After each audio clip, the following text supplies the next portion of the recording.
Yes, guys, welcome back to SFeatleyTV. We are here for one more reaction to one more game, and the last game of the season to do with Arsenal. And my God, I am so glad it's the end of the goddamn season. I have got Saeed here. Should having some more guests come on shortly. Yeah, how are you, mate? Yeah, I'm good. I'm so happy that this season is over. This felt like the longest season ever, honestly. Yeah. I think it's because the last season finished in June-ish, July, and this one started in September. So it was like it wasn't a proper break like before. And then it was just so full. Yeah. Absolutely. But we are the second or third best team since December, so it's all well. We're gonna Oh play yeah, I mean, Champions it's League. like if we started in December, yeah, we win the fucking league. We win a Yeah. Champions League spot. For fuck's sake! Did anyone forget that the season starts this August? Yeah, apparently that doesn't Oh wait, count. no. This one starts in September. Sorry. Yeah. Wow. Fucking Nobody joke. mentioned that we are 6 points from 11th. Everybody's saying that we're 6 points from fourth, but we're also 6 points from 11th. But we finished closer to the bottom than we did the top. Yeah. And let's be honest, 61 points is not good enough. And we had 75. No, it's not. And 75 would have gotten. And what? The last few games we could have played some youngsters. We didn't even do it. Yeah, I know exactly. That's what I was saying all the time. What was different? I mean, why wasn't even Maligan on the bench on the last game? Surely you could. I mean, honestly, do you see Man United? They put a lot of youngsters out for that last game. Yeah, I mean, I still don't understand why he signed a new deal. To be honest, I don't know what they've told him, but I don't know. They must put a gun to his head and said, "Do it or else." Yeah. But yeah, man, I don't get it. But at least the season's done. But the only thing I'm dreading is next season because we still got him in charge. How is this manager after this season still the manager of the football club?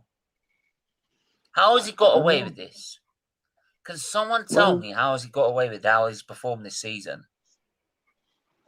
It's disgusting. Because the narrative changed all the time, Steven. First he was the new club, then he wasn't the new club, then it was trust the process.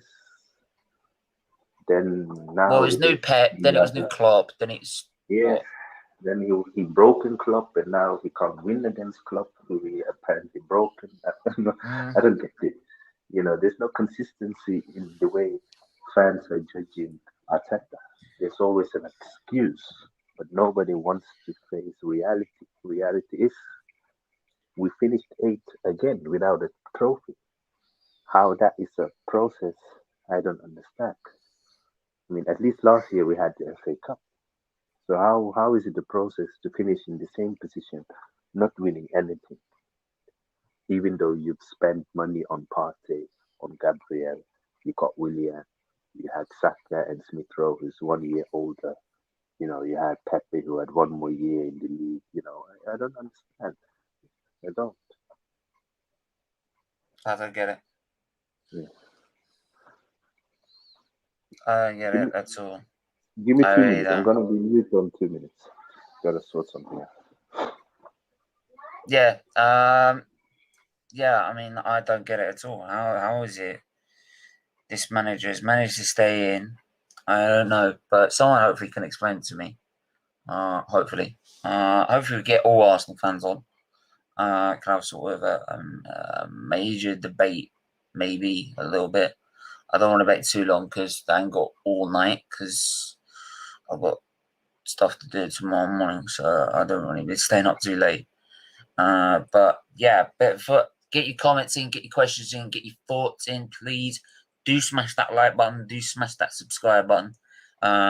Say we'll be back very, very shortly, so do keep your eye out. And yeah, so going to the game, nothing there really. What, Conference League? Is that really something to play for? Right, come on, this is Arsenal Football Club, for God's sake. I know people say it might be a bit snobbish, but there's actually genuine reasons why I don't want to be in a Super League. I don't want to be playing 4 o'clock in the afternoon on a Thursday and then playing a Sunday. I don't want to be doing it. Right, honestly. I'm just glad it's all done. It's all done. And I'm just quickly letting everyone know that I'm live. Quickly.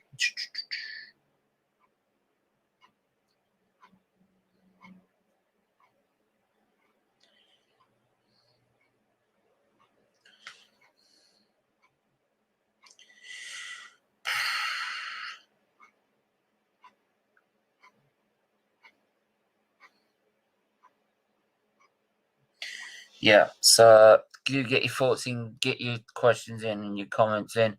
Please, if you want to donate to the Just Giving page. Links in the description, right? And we will be doing at some point either some sort of monthly audit to show you what we've raised so far from the channel, and then how much of that is going to the charity. Hopefully as much as we can, so about 85%, something like that. While the rest is going just to keep up the upkeep of the channel, to keep it running, to get any guests in case we need to, in case we need money for guests, or special guests. But yeah, that will help benefit and raise more money in the long term. So yeah, we have got that fundraiser on the 5th. So it's either way how you want to do it. You can either do it via doing it directly to the channel, to the charity, which is via the Just Giving page link, right? Or for donation via super chat or sticker. It's up to you. But no matter what, your donation is very much more appreciated all the time. So yeah, man.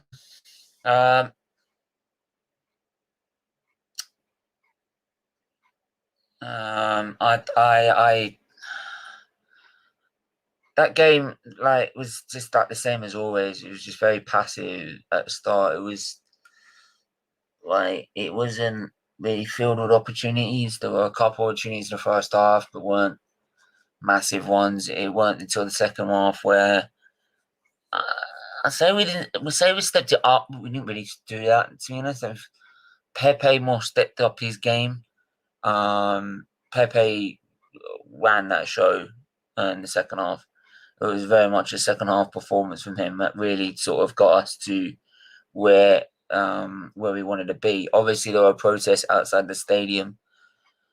Some of them, but every one of them, big up them, as long as they didn't go in the bloody shop afterwards and buy the fucking kit. I'm sure they didn't. But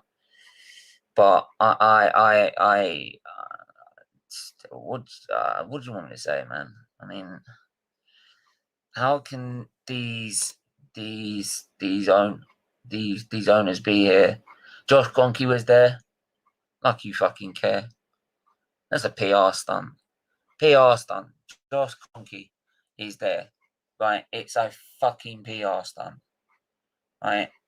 It was a fucking PR stunt. That's all it was. Right? I know the club's in crisis. I know there's people protesting, but I'm going to make myself look here to make myself look good, because to show that I care and show that we're going to be investing. And actually, you don't care fucking at all. You ain't going to be investing. What have you invested? Tell me exactly what your money have you invested. Your money. Your money. Right?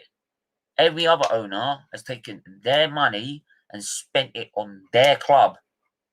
Right? Apart from West Brom. West Brom.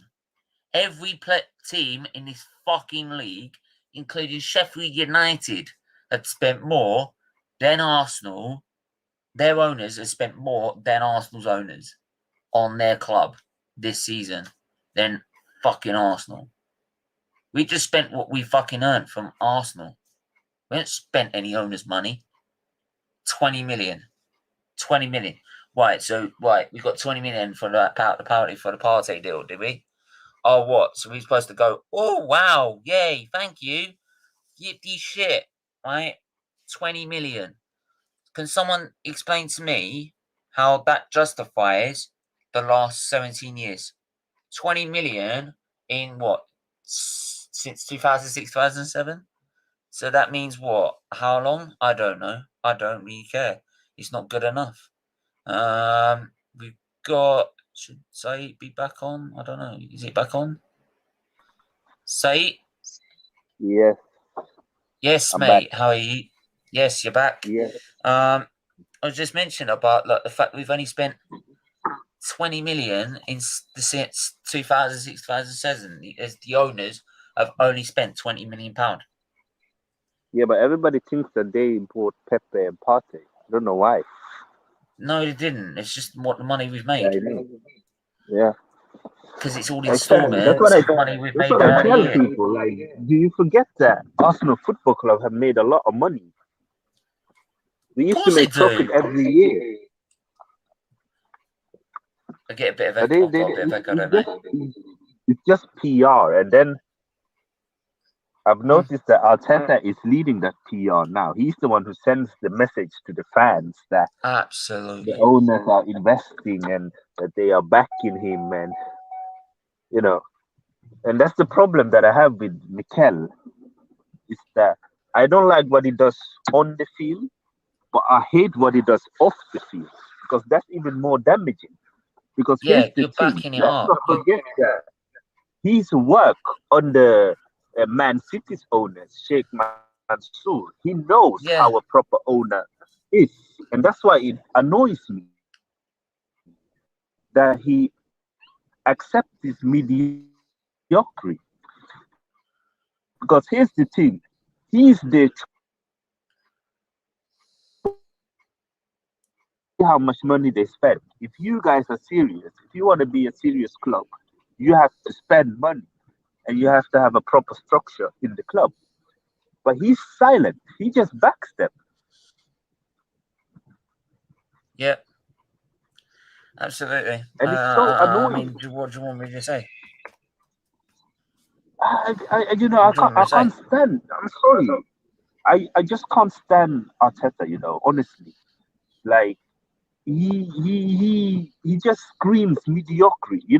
Yesterday I was listening to his press conference, and he's talking like we have done something important this season, and he's trying to deny the fact that we haven't progressed. It's like he you can't criticize him.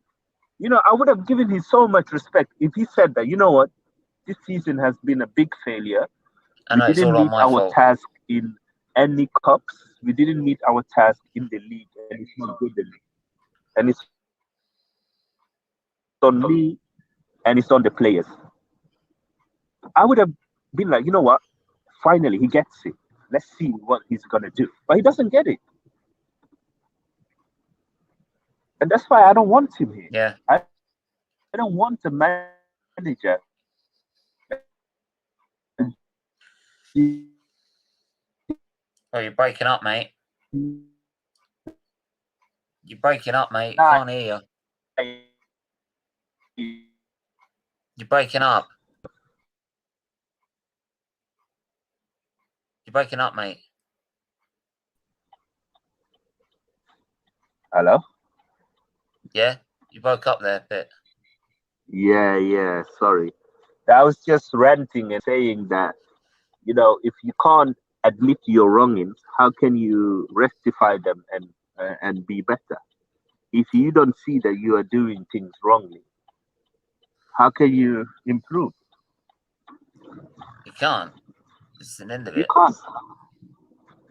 And that's why we keep seeing him doing the same mistake. I mean, for how long have we begged him to play Pepe? And he finally plays him. And guess what? He bangs in goals. What a surprise. Absolutely. I mean, what do you want me to say, man? I mean, I can't say any more. I I don't mean, know. I don't know. it's been exactly what's happened all season. Yeah, I mean, look how many games he wasted with Willian.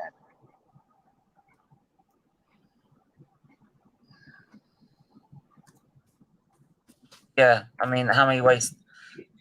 I don't know how many games he races. So many games with Willian. He's never got him in the first place. Yeah, we didn't need another winger. That's the thing. We didn't need Willian. And everybody was saying, this is the funny thing. Everybody was saying that no, he's gonna be your number 10. That's why he's brought him in. He's gonna be our creative player. Oh fuck! That was the narrative. Give The me a masterstroke favor. from Mikel. I know. But no, it's like people don't want to be accountable for what they say about Mikel when he plays. No one is accountable these days about what he says. I mean, what do you want me to say, man? I mean, it's just it gets worse every time you see it. I mean, I know, and you know what baffles me, Steven, is that why do you want a manager that keep finishing 8th in the league? Why do you want that for your team? Surely you must want to finish higher. And surely he's proven now under 2 seasons that he can't finish higher. Because if he could, he would have.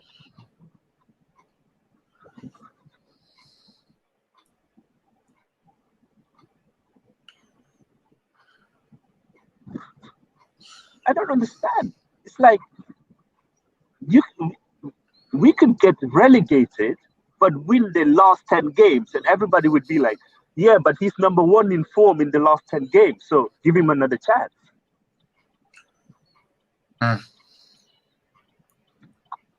Imagine 5th, yeah. 8th. Since when is it okay for Arsenal to finish 8th? 2 seasons in a row. I mean, mate, you're just taking it right out of my mouth. I mean, what do you want me to say, man? I can't justify it to you. I mean, I just want him out as much as you do. I know, and this I know guy's that still in you the get job. it. I understand that you get it. What I don't understand is why someone would want to support Mikel more than you want to support Arsenal. Because let's remember, Mikel Arteta, we didn't even want him when we signed him from Everton.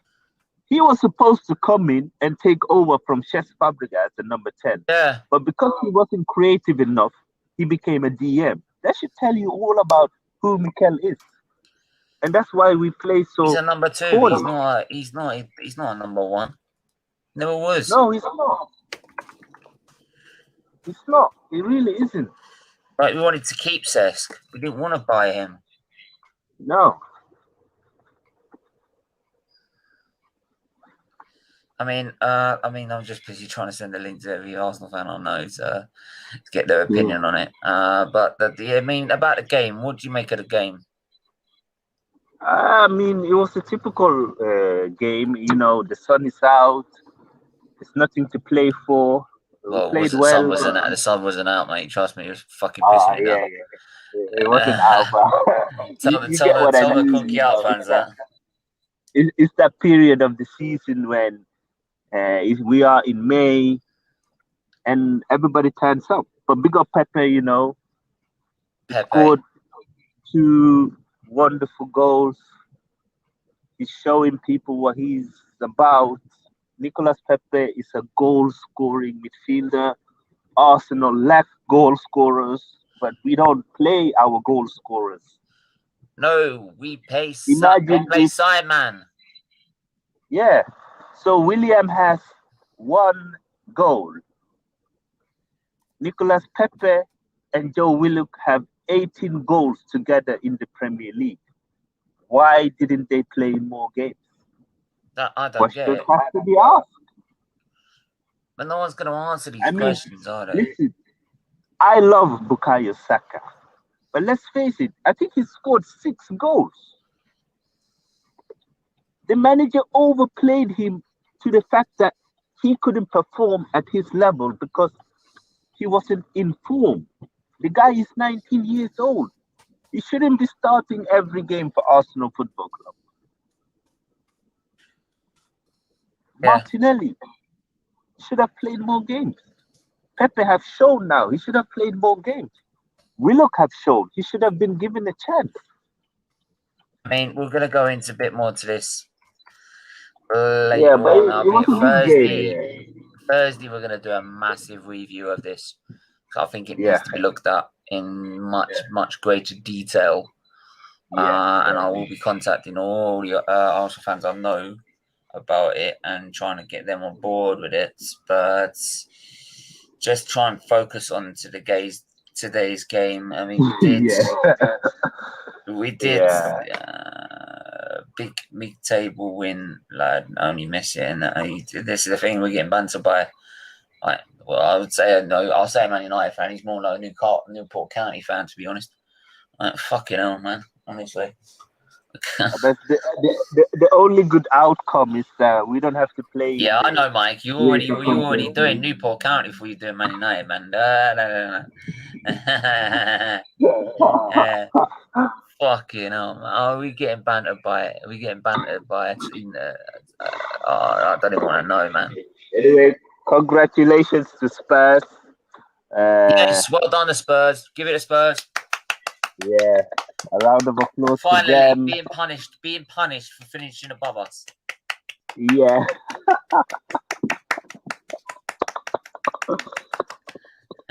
Send me a postcard from blessing. Russia or Romania somewhere where you're freezing your tits off and you're sending us a postcard where you're playing some dead team in League Team 3 or somewhere, I don't know.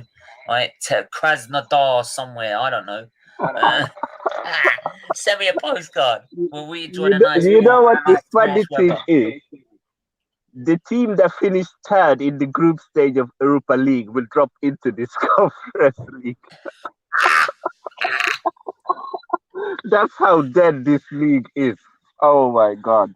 Oh my life, honestly. Pepe, player of the season for me. We got Brandon AFC TV in the building. How are you? Yo, big up Brandon. It's over. It's over. It's finally over. They say it's all over. It is now. It certainly is, mate. And I've got to admit, I'm glad it's over, mate. I really am. I couldn't take the pain anymore. You just explain how you sum up or just sum up the game for us before we go into the season, because I want to focus on the season on Thursdays with you, which I'm going to be doing. So just focus more on the game for us. What do you make of it? The game was actually pretty good, mate. I thought it was played at quite a high pace. I thought we played pretty well. I thought some of our attacking play was actually some of the best that we played all season. Martin Odegaard, I thought he was very, very good, picking up the ball in between the lines, threading through the balls. Nicolas Pepe with another 2 goals, he's starting to show why we paid £72 million for him. Hopefully he can continue that on into next season. But the question is where was this all season, mate? No pressure, no problem. So the saying goes, as soon as the pressure's off, mate. We can win, we can beat anybody as soon as the pressure's off. And, I'm kind of worried a little bit about it because we have a tendency of having a bit of short-term memory loss at Arsenal. Players that have been crap all season have performed in the last 4 games. 5 games on the spin. That's the first time when you've looked at the last 5 games record. And it goes exactly. All season. Look, we know there's players at this football club that should not be here come next season. Yeah. Your likes of Granit Xhaka, who I think's had an okay season, but let's be honest, we need better than him, right? But the problem is like I said, we have short-term memory loss at Arsenal, and no doubt some of these players that should be leaving in the summer, Mikel Arteta will probably turn around and go, oh, do you know what? He played all right in the last 4 games. We'll give him another run next season, because that's what happens at Arsenal. There's talk about a massive overhaul happening in the summer. I don't see it somehow. I really just don't. Look at where Josh we are. Kroenke was there, so we're not. Yeah, but we're not even in Europe. I know we're a big club. Yeah, by name, by history, and all of that lot. But let's be real. What top players can we actually attract? Do you know what I mean? And so if we can't attract the top players, that means we have to be smart in the transfer market. Well, if you look at the transfer window just gone, was we smart in signing Willian? No. You know, Thomas Partey, you can say is a decent signing. I think he'll come good next season. Was Cedric Don't a even smart manipulate signing? the market. I mean, like, here's the funny thing, right? And I'll just mention this: is that you like if you broke financial fair play. I don't know how they're doing it now, right? But if you broke financial fair play, you get banned from Europe. Well, that's funny because we're not in it. Well, the So what are only you gonna thing do? that So we why can don't you just offer, ban us? So why don't you just break the limit? What else can they do? exactly. I I mean, know. like, the only thing we can offer top players, mate, is more money. You know, Yeah. and that's it. If we can't offer top players European football, I don't see the likes of Jack Grealish. Right? Like even let's say if we stumped up £100 million for Jack Grealish, if Jack Grealish had the choice of coming to Arsenal or going to Manchester United, he's choosing Manchester United. Do you know Oh what I yeah. mean? 100%. So the only 100%. thing that we can do to attract these top players is offer them more money. We haven't got European football to offer them. So that means that we have to be smart in the transfer market, like how Leicester are. And like I said, you look back to the summer, was Willian a smart signing? Was Cedric a smart signing? You know? No, is the No. answer. So do I trust the likes of Edu and Mikel Arteta to get it right? No, I don't. No, I don't. You're also talking about a manager Yeah. who can't even work out who's good and who's not in his own squad. Yeah, And How many of the the players problem do we with like he's saying is keeping that we know are good enough? yeah. Smith, we talk about Holding. He's given a new contract. Louise is giving. We know he's leaving, but he was going to give him a new contract. let's But not he's left of forget his own accord. Mustafi was Willian wants to offered a leave of new his own contract. accord, but I'm sure if Willian stayed, he'll give him another contract. And yeah, got Granit Xhaka as well. Apparently now he wants out as well. I mean, fucking hell, has he finally seen the light? Jesus. El Neni, That right? I would know he's not be good enough. wonderful. I mean, but so many of these players, they're saying they want to leave. It's not Arteta saying then when we know these aren't good enough. And I'm sorry, as much as I want to back you, they're not good enough, and we're going to need to invest more because these aren't good enough.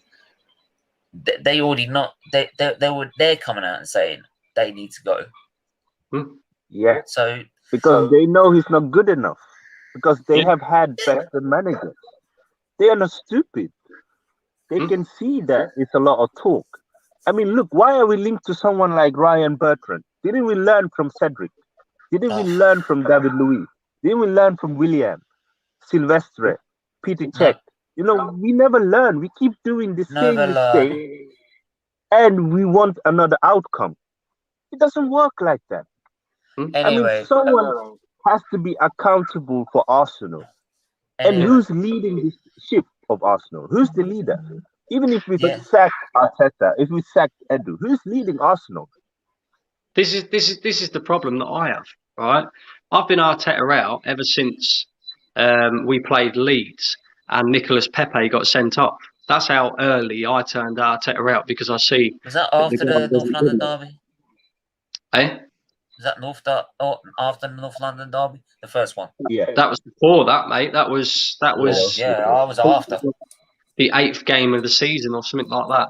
But anyway, I realised early that Mikel Arteta is not good enough. Now, in my opinion, he should have gone in December when we had that terrible run. He didn't go in December. He definitely should have gone after Villarreal. I can guarantee you right now, at least 95% of the Arsenal fan base wanted Mikel Arteta gone after Villarreal. Now, I don't blame Arteta anymore. I don't, because he's not the reason why he's still here. Of course, if you're getting paid £4 million a year, why are you going to leave? You're not. Do you know what I mean? No, it's the people in charge that have kept him here. They're the people that I blame now. I don't blame Arteta no more. And I won't get on his back no more because I've already said I don't think the guy's only good. thing I blame him for is that if you're talking about standards and setting your standards, right, you would honestly sit there and say, well, my standards aren't good enough, I resign. But he won't. Why would you do that? Look at it this way. I don't know, but if you work at Amazon, for example, and you're getting paid £15 an hour, right? but you're doing absolutely fuck all to earn that £15 an hour. But your boss is saying, "Oh, it's okay, mate. You can stay. You can carry on working here for your £15 an hour." Why are you then going to turn around and say, "Do you know what? I'm going to go to Tesco's for £10 an hour"? You're not, are you? Do you know what I mean? No, you're not gonna do All that. Arsenal fans in the chat, I have sent a link Especially, to there's you, no so pressure. you're welcome to come on, mate. Yeah, guys. Yeah, Exactly. And I have a question. I have a question for you guys. Anyway, but before you get to that question, let me just read some Yeah. comments out. You can take our past players in Mata, Matic, and Phil Jones. Kingsley, Nitish, Big Up. Maybe Atomic Puppet because he loves Phil Jones, become an Arsenal fan. Hey, Stephen and panel. But Cedric has been phenomenal, arguably. As a backup, he's definitely great. We should rather sign Bokman or Josh Boyk. I've been Arteta out before he got the job.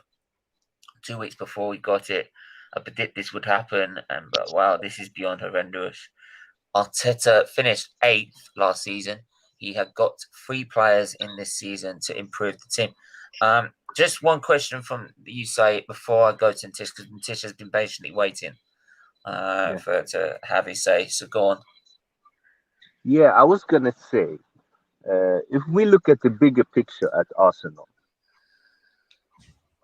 if we get rid of Edu and we get rid of Arteta, who in that board or in that leadership structure has any kind of footballing knowledge to put in a proper structure where we can become a top team? Because No one. I'm worried.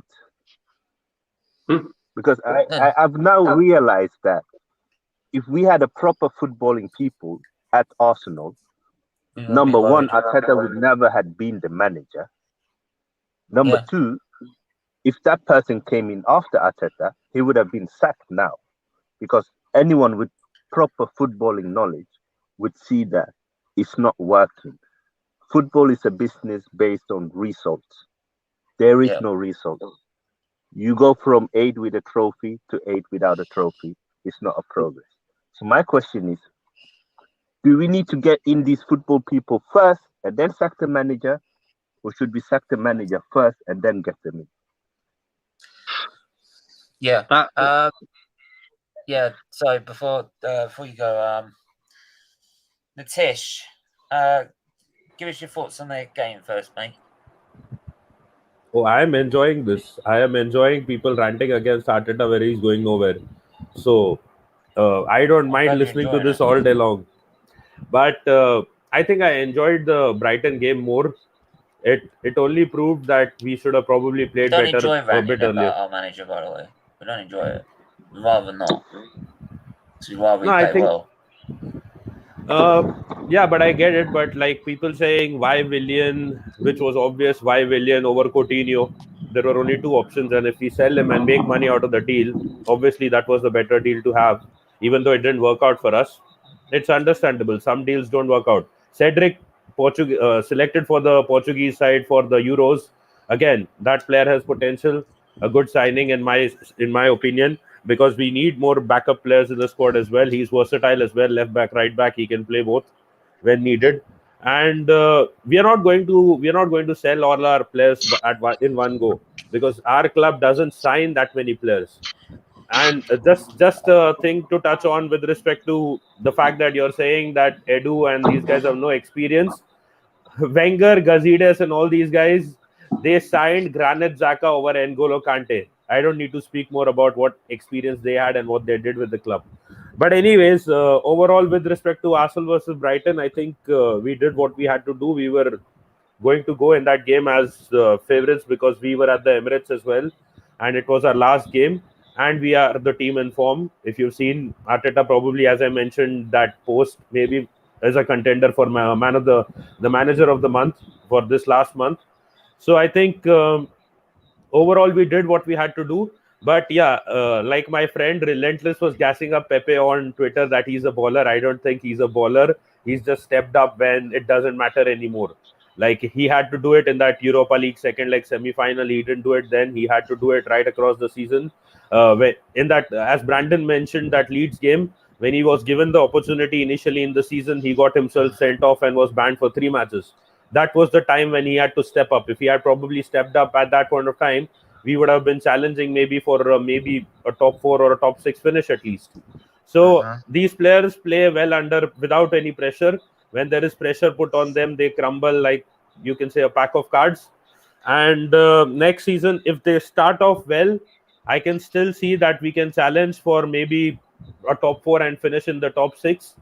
But if they don't start off well, then again it will be a similar case, whether it is Arteta or any other manager who takes over.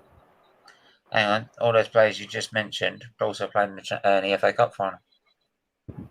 So maybe it's just got something to do with the fact the manager. Let me say the Villarreal or the second leg of Villarreal. Yeah, what did Arteta do? Oh yeah, he tried a completely new system, which is probably why everyone was thinking, what? It was first leg, false 9. What? Don't know what you're doing here. So yeah, red card. Yeah, he did. That was stupid of him. But like, what's the point when we know Pepe plays on confidence, right? And when you play 3 games of him and he starts getting somewhere with his confidence, you then bloody drop him. You then drop him, right? So he loses all his confidence completely, right? So all of that you've just worked on is completely gone, and we've got to start all over again. Right? No, he wasn't playing well, and the major difference right now is, if you've seen in the last 2 to 3 games, he's finally using his right foot in the first time in 2 years. He's actually using it to score. He's using it to control. He's using it to create chances. He wasn't doing that for 2 damn years since he's come to Arsenal. And the other thing is, you need to remember, he was being played in the Europa League. He got good enough confidence. He was brought into the league. What does he do? Leeds, bye-bye, red card, 3 games, gone. Then how will you expect him to play in the Premier League regularly? When he was given the chance, he got himself sent off. And one last thing, even Unai Emery benched Pepe. You know why? Because he wasn't doing enough in training, nothing else. And then eventually, if you say that even Emery did it, but there was a reason. Pepe needs to be. He doesn't look like he doesn't have that kind of strong hunger or desire or seriousness. Yes, towards the end of the season, maybe he's trying to prove a point when there is no pressure at all. But where were you when the team needed you to actually step up in the first half? Where is the manager? Where was the manager from the start of the bloody season? Natish, can I just come back on you for that, mate? Like, go on. Our top goal scorer this season, who is it? Our top goal scorer is Lacazette. Our top goal scorer is Lacazette. Who followed closely behind him? Pepe. Nicolas Pepe. Yeah. Nicolas Pepe with 15 goals and 5 assists this season. Now, for you to say that Pepe's only just stepped up in the last 4 games, yes, he scored 4 goals in the last 4 games. But he scored 11 goals before that. And he's rarely played, mate. He's rarely played. So, and that's on the manager as well. And look, I agree to a certain extent with what you're saying, but it's not all on the players and it's not all on the manager. They're a collective. All of them are a collective. Mikel Arteta has not been good enough this season. These players have not been good enough this season. But in defence of the players, what I will say is there was a stat that came out the other day, and in 38 league games, there have been 34 different starting 11s from Mikel Arteta. Fucking hell. 34 out of 38 league games that he's had a different starting 11. That just shows how much he tinkers with the team, and how can players get used to playing with certain people. Like, for example, Nicolas Pepe. Nicolas Pepe predominantly plays on the right. If he's got a different right back behind him every single pissing game, how is he going to get used to playing with somebody? You know, he has Hector Bellerin behind him a lot of the time, who just cuts inside. Callum Chambers has done a great job at right back in the last 5 games because he actually overlaps. He tries to put crosses in. He gives Pepe that space by taking one of the defenders away from him, because 9 times out of 10 teams double up on him. You know, if you can't have a set first 11, how do you expect to get consistent performances out of players? That's the only. Yeah, No, I understand it's what a you're good saying, point. but just a Can I couple of can points. I Just a can I couple of points. jump in? Can I just make Yes, this also? Go on.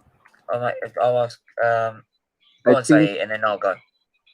we Just quickly. we have to look at the whole picture. Last season, Nicolas Pepe, he was one of our most informed players at the end of the season. Let's not forget that he was very vital in the FA Cup semi-final, quarter-final, and the final. He scored a lot of goals at the end of the season. A lot of people thought that he had finally found his level and that Arteta was going to play him. When we heard the first rumors of Williams, we were worried. Fans were telling us William is coming in to play as a number 10. He's going to be the creative player. He won't bench Pepe.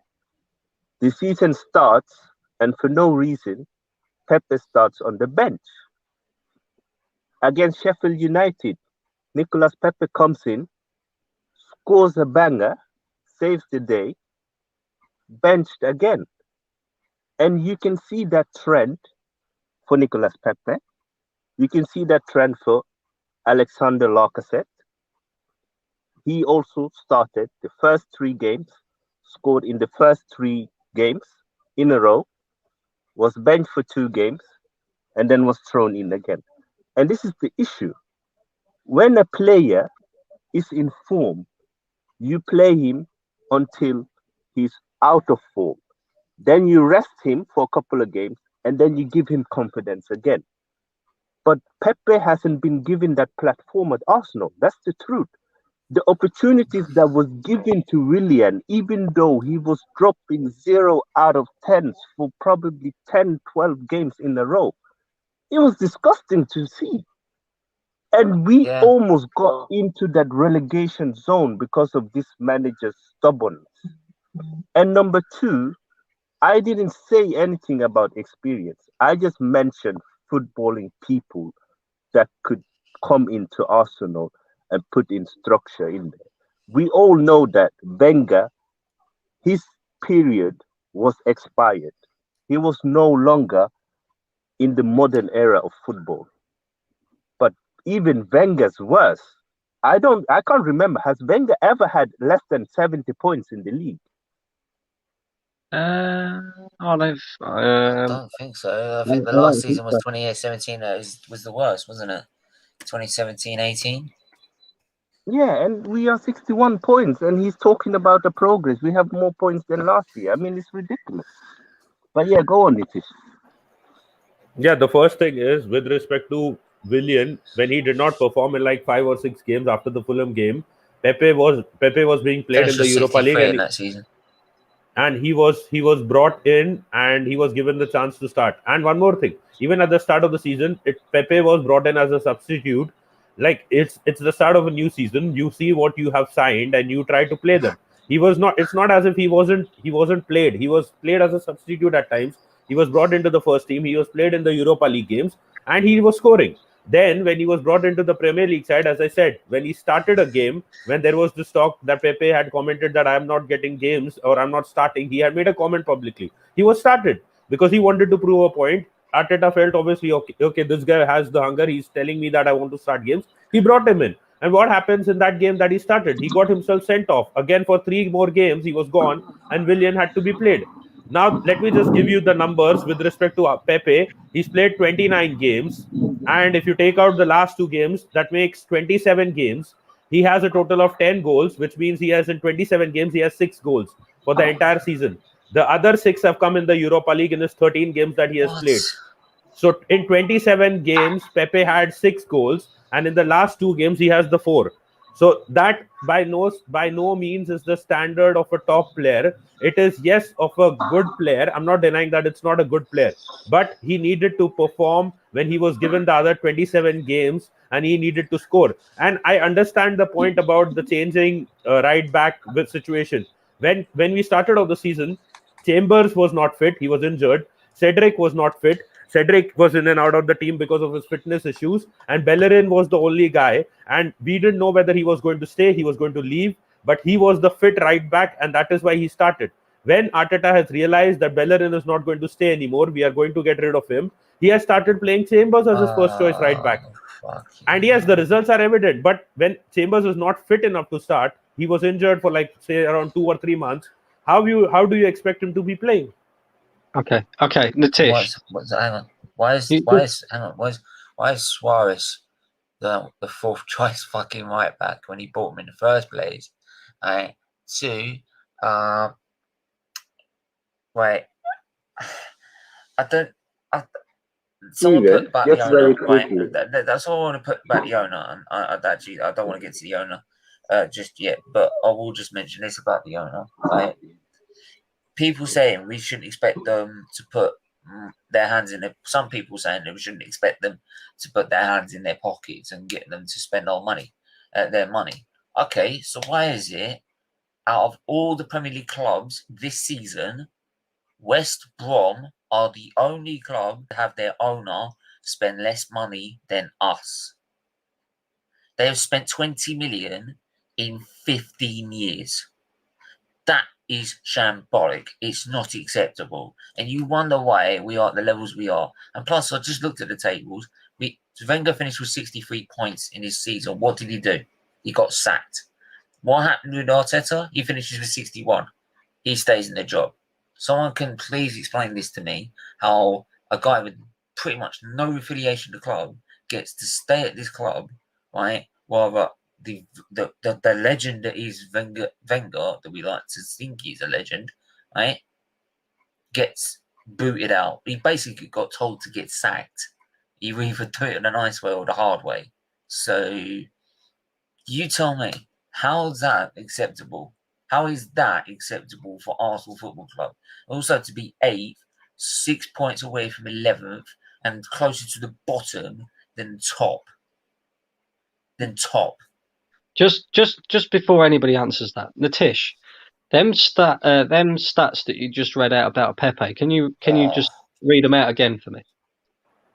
Yeah, he has 10 goals in 29 games in the Premier League, and he has the remaining 6 in the Europa League. So, as I said, like if you don't count the last 2 games, he was like in 27 games, he was on 6 goals for the season. Okay. Bukayo Saka. Hang on. Bukayo Saka. Does everybody agree here that Bukayo Saka's our player of the season? Yep. Yes, he is. Yeah. How many goals has Bukayo Saka scored this season for Arsenal in the Premier League? He hasn't scored that many, actually. You are comparing a creative player with a player who should be finishing off his chances in the counter-attacking football. Hang on, they've been playing the same positions. Answer the question. How many goals does Bukayo Saka scored for Arsenal this season? 6 in the league. Yeah, I guess 6 in the... Yeah. 6 goals, right. So we're sat here now lauding up Bukayo Saka, who, yes, he is a creator. Yes, he is a young man, right? But the disrespect towards Nicolas Pepe when he scored the same amount of goals as Bukayo Saka in the Premier League, and he's actually our second top goal scorer this season with very, very little game time when you actually deep it, right? And no consistency in the fact that he's not getting a run of games. I think his numbers is actually pretty damn good considering. And I think if he continues in this vein of form, next season, he will be absolutely frightening. But it depends on whether the manager plays him consistently. That's my opinion. Yeah, and if you break down the minutes Nicolas Pepe have played in the league, it gets down to 17 games. I mean, you have to consider how many games he started and how many games he played full time. So if you check that it's 17 games and 10 goals, you tell me if it's good or bad output. No, again, I'm saying the same thing, that you guys are getting gassed by the last 2 games where he has scored a couple of goals. It's not, if he did not perform, he was one of the worst players against Villarreal. You're picking out a player and scrutinising him over the player who plays in the same position, and yet was naming the best player of the season. Yeah, because there is a very big difference. Saka is not a finisher. His finishing is Oh not my good. life! He's a Pepe. creative He's player. played as a winger. He plays as a winger the same as Saka. No, but What? we are. If you have one big criticism of Bukayo Saka, what would it be? Finishing. Yeah, finishing. Finishing. So, right, and that was always a criticism of Alex Iwobi. But Alex Iwobi was excellent at taking players on, beating his man, and getting into the final third. His finishing let him down, and that is why he got sold from Arsenal. Now, Not just if his finishing. Bukayo Saka does not improve his finishing and start scoring more goals for Arsenal, in a couple of years' time, when he's 22, 23, 24 years old, Breaking and up. he's still not scoring more say- than 5 goals a season, I can guarantee you right now, the geezer will get sold, right? Because it will be proved not good enough. So, what I'm trying to get at is Bukayo Saka, you're telling me that he needs to improve on his finishing and his goal scoring, but yet you're giving him player of the season, which is understandable because he is our player of the season. But then you're criticising a player who has scored the same amount of goals as him in less playing time. You know, I think you're being very disrespectful towards Nicolas Pepe. I really do. Nah. Yeah. Saka has stepped up in every big game where we needed him, apart from maybe Villarreal, which was a very bad performance from him. He's the driving force. He carries the ball forward. He creates the moves. He is more of a creative player. Pepe is supposed to be the finisher. Pepe, if you've seen, apart from just give me 2 seconds. Let me just give me 2 seconds. Yeah, carry on. Yeah, I was saying that Pepe, when you got Pepe, you expected a finisher, a goal scorer who was scoring, banging in goals for Lille. He wasn't the one. He wasn't the creative force in that team, but he was pushing forward and counter-attacking and finishing off his chances. That is why you bought a Nicolas Pepe. And the other thing is, troll accounts, don't you? League Gunner sucks. Thank you for your comment. Fuck off. I like that. You fucking melt. You're a fucking melt. Bring that comment up. Yeah, fuck off, you melt. You're an AFTV reject. I've never been on AFTV, buddy. And I wouldn't want to go on AFTV either because, I'll be honest with you, I think they're a bunch of losers as well because they've been moaning about the owner all season. And then as soon as it comes to protest time, they're not nowhere to be seen. And in terms of, I don't care about Turkish, to be honest. Turkish has been. I do care about the football club, mate, and that's why I get pissed off with, people that accept mediocrity. So there you go. But I will just say, like with AFTV, they have helped me out a lot, to be honest. So I can't really have too many complaints with AFTV. So, but look, it's everyone's opinion. But like your opinion doesn't matter to me. So fuck off. Bye. Mission ready. So carry on. No, I was saying one thing.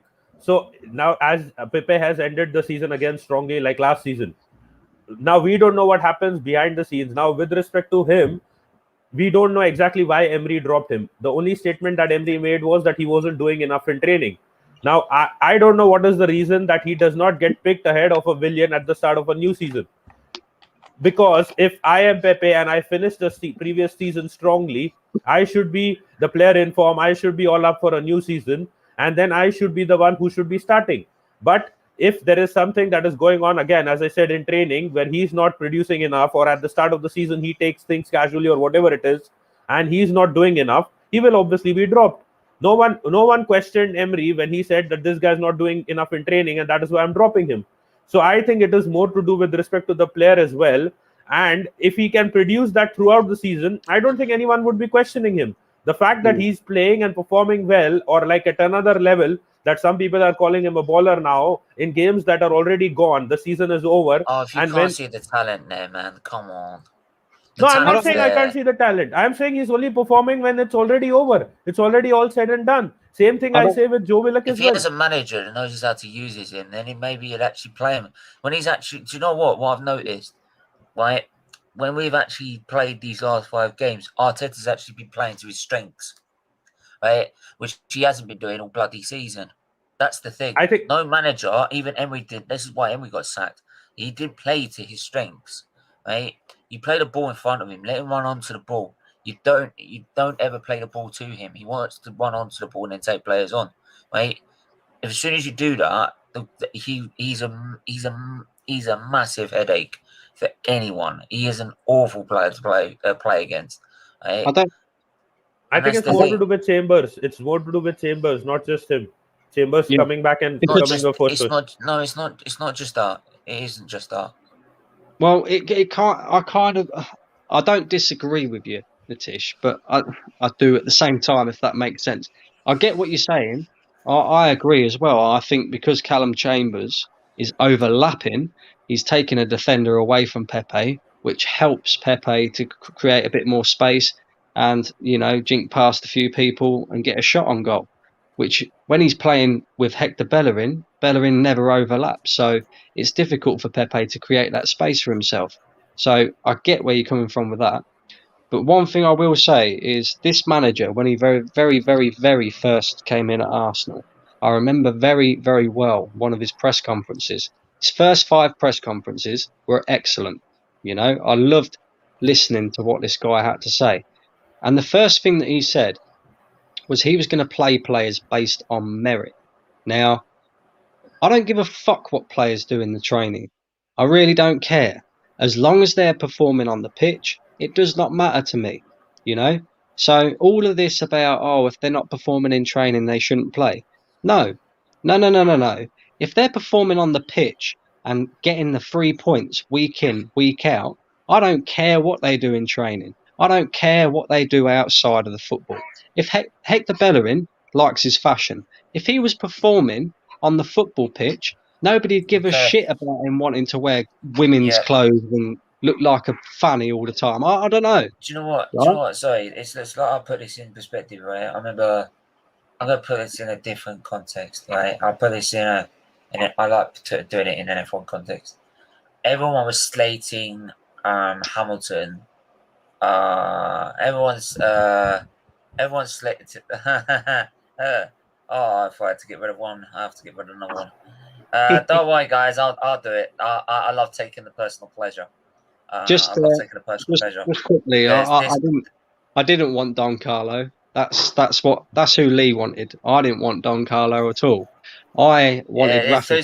Actually, what they're fucking talking about as well. I wanted any manager except for Arteta so far. I just take the personal level of saying fuck off. But like I said, I was putting in a different context. 2017, before the British Grand Prix, Lewis Hamilton was being criticised for not turning up for not going to F1 Live, which is a major live event in London, which all the other drivers went to. He said he wanted to take preparation for the race, and everyone slated him because he was supposed to be there and be with the fans and all this, all that. I was like, right, let's see what he does in the Grand Prix. If he doesn't do well in the Grand Prix, then he can slate him. Right? He went out and smashed everyone in that Grand Prix, dominated, right? And I was like that. And all those fans that had been sitting there criticising him are all there in the stands going, well done, Lewis, whoa. And I'm like, fucking hypocrites, bollocks, right? You all been slating him all that week, and to go what? So then go celebrate when he does what he said he was going to do, which was prepare for the race. So, yeah. Yeah, but I just want to revert to Brandon's one comment. He said that it doesn't matter what you do. Yeah, then we got to go to player ratings because we're running over time already. The thing is, training is not off the pitch. It is part of the selection. Even if you're playing great games in the matches that are going on, if you're not performing in training and the manager feels that you're not doing enough, then you can be dropped. And that is why Unai Emery dropped him. I get that, but if you perform in training, you get selected for the game. That's fair enough. But if then they get selected for the game and they do something in the game, I expect them to play the next game because they've performed in the game. The game training's important, don't get me wrong. But what's more important than training? Getting 3 points on the board every single week. If players like for example, we pulled up examples earlier. Lacazette was banging goals and then he got dropped. Why? What? Because he weren't doing enough in training? Who gives a fuck? He's scoring goals, Yeah. Pepe, again, was playing well, scoring goals. He gets dropped. Why? You know, why? What? Because he's not doing anything in training? I don't care, mate. As long as he's scoring goals, as long as he's winning his games, that's all that matters, you know? That's all that matters. I don't care what they do outside of football. I don't care what they do in He could be training. cheating on As his long as missus, but I they are don't care as long as performing he's on winning the the game. pitch. He could be cheating on his missus, I don't care as long as he's winning the game. Yeah, Here at exactly. SFeatleyTV, we do not condone adultery. We don't condone that. We don't condone adultery, by the way. We don't condone it. But I'm just saying. Anyway, how are you, Matt? How are you, Marley? So, before we I'm go good, on. man. I'm good. Good. Glad being here once again, and thank you so much for joining us back at Football United. Yeah, no worries, man. No worries. I don't know what to do with this one. Fucking hell. They're calling Lacazette like a threat and how he's the top BT scorer for us oh, this God. season. Anyone that's going to like... They call him the French Darren Bent, but again, I can understand where they're coming from. Lacazette has not scored 20 goals since he has been at Arsenal in a season. He scores 10, but 15, anyone that's coming in with like calling one of these YouTubers something, I'll get him blocked straight up. I'm not having those accounts on my channel. Lacazette he's never been. I know he's a striker. I know he's a number 9, but scoring goals was never really like his best trait, right? Like It's more really about bringing the ball into play and exactly. I mean, bringing I feel like into the game. If Lacazette found success, he would be compared to Firmino a little more. It's like I feel like that's what he was supposed to be doing this season to Firmino. Trust me. Yeah, I mean, this season's a different conversation. Yeah. Anyway, this season Firmino is nowhere near anyways. Yeah, we'll go to the play ratings. But like I said, anyone that comes in with that sort of thing goes straight off. Anyway, we're gonna go with Bert Leno, and I'm gonna start with Marley. He's had nothing to talk about. Go Bert Leno. Wait, what's happening right now? Player ratings. Oh, okay. You know what, Steven? I did not watch the game like as well as I should have. Shit. And go on then, Brandon. You get Leno. Bernd Leno for the Brighton game? Yeah. I'll give him a 6 because he didn't really have too much to do. Let's be honest, he didn't have too much to do. Look that way from the highlights. As a good fan, that's what I watched. Okay, that's a good fan. The Tish, I'm gonna give you Cannon Chambers. I think maybe a 7. Good game. We kept a clean sheet, and he was good going forward as well. Okay. That is why I said if he was fit from the start of the season, I think I forgot my he would have been our first choice. Forgot my usual procedure, and people are gonna say I've got an agenda. Arteta goes in his sackable level. You know, it will be so much fun if he wins Manager of the Month. It doesn't matter if he wins Manager. He could win Manager of the Year. He deserves to be sacked. No, I'm just saying it would really piss you off, and I would love that. It wouldn't bother me because I know the truth and I know FA are dickheads. The FA are dickheads anyway. You would do 5 streams complaining about that probably. No, I just do the FA are dickheads in the story. We all know the truth. Rob Holding, I'm going to give it to myself. I'm going to say he's not done too bad, nothing to do anything wrong. I'll give it 6. He had not lots to do. Not really anything going forward from Brighton, really. Just want to say one thing. If anyone from the FA is watching, you know what to do now. You can try. It ain't going to work now. I don't care. They're still dickheads. Brandon, I'm going to give Gabriel. Before I get cancelled off the bloody FA. Gabriel, again, probably a 6. Like, he didn't have too much to do. He hit the crossbar. Yeah. Who knows? Yeah. My defender. I'm going to say Kieran Tierney. I've always wanted to rate Kieran Tierney. I'm half Scottish. He's my defender. I'll give you the next one, Nitish. Don't worry. I'll go away him. It was all right. It was not bad going forward. It did well going forward, actually. So I'll give him a 7. Yeah, you can give him an extra point if he didn't go down and get injured in another game. Like, that is a plus point for Tierney. I know. Oh, I mean, my God. I was into that debate.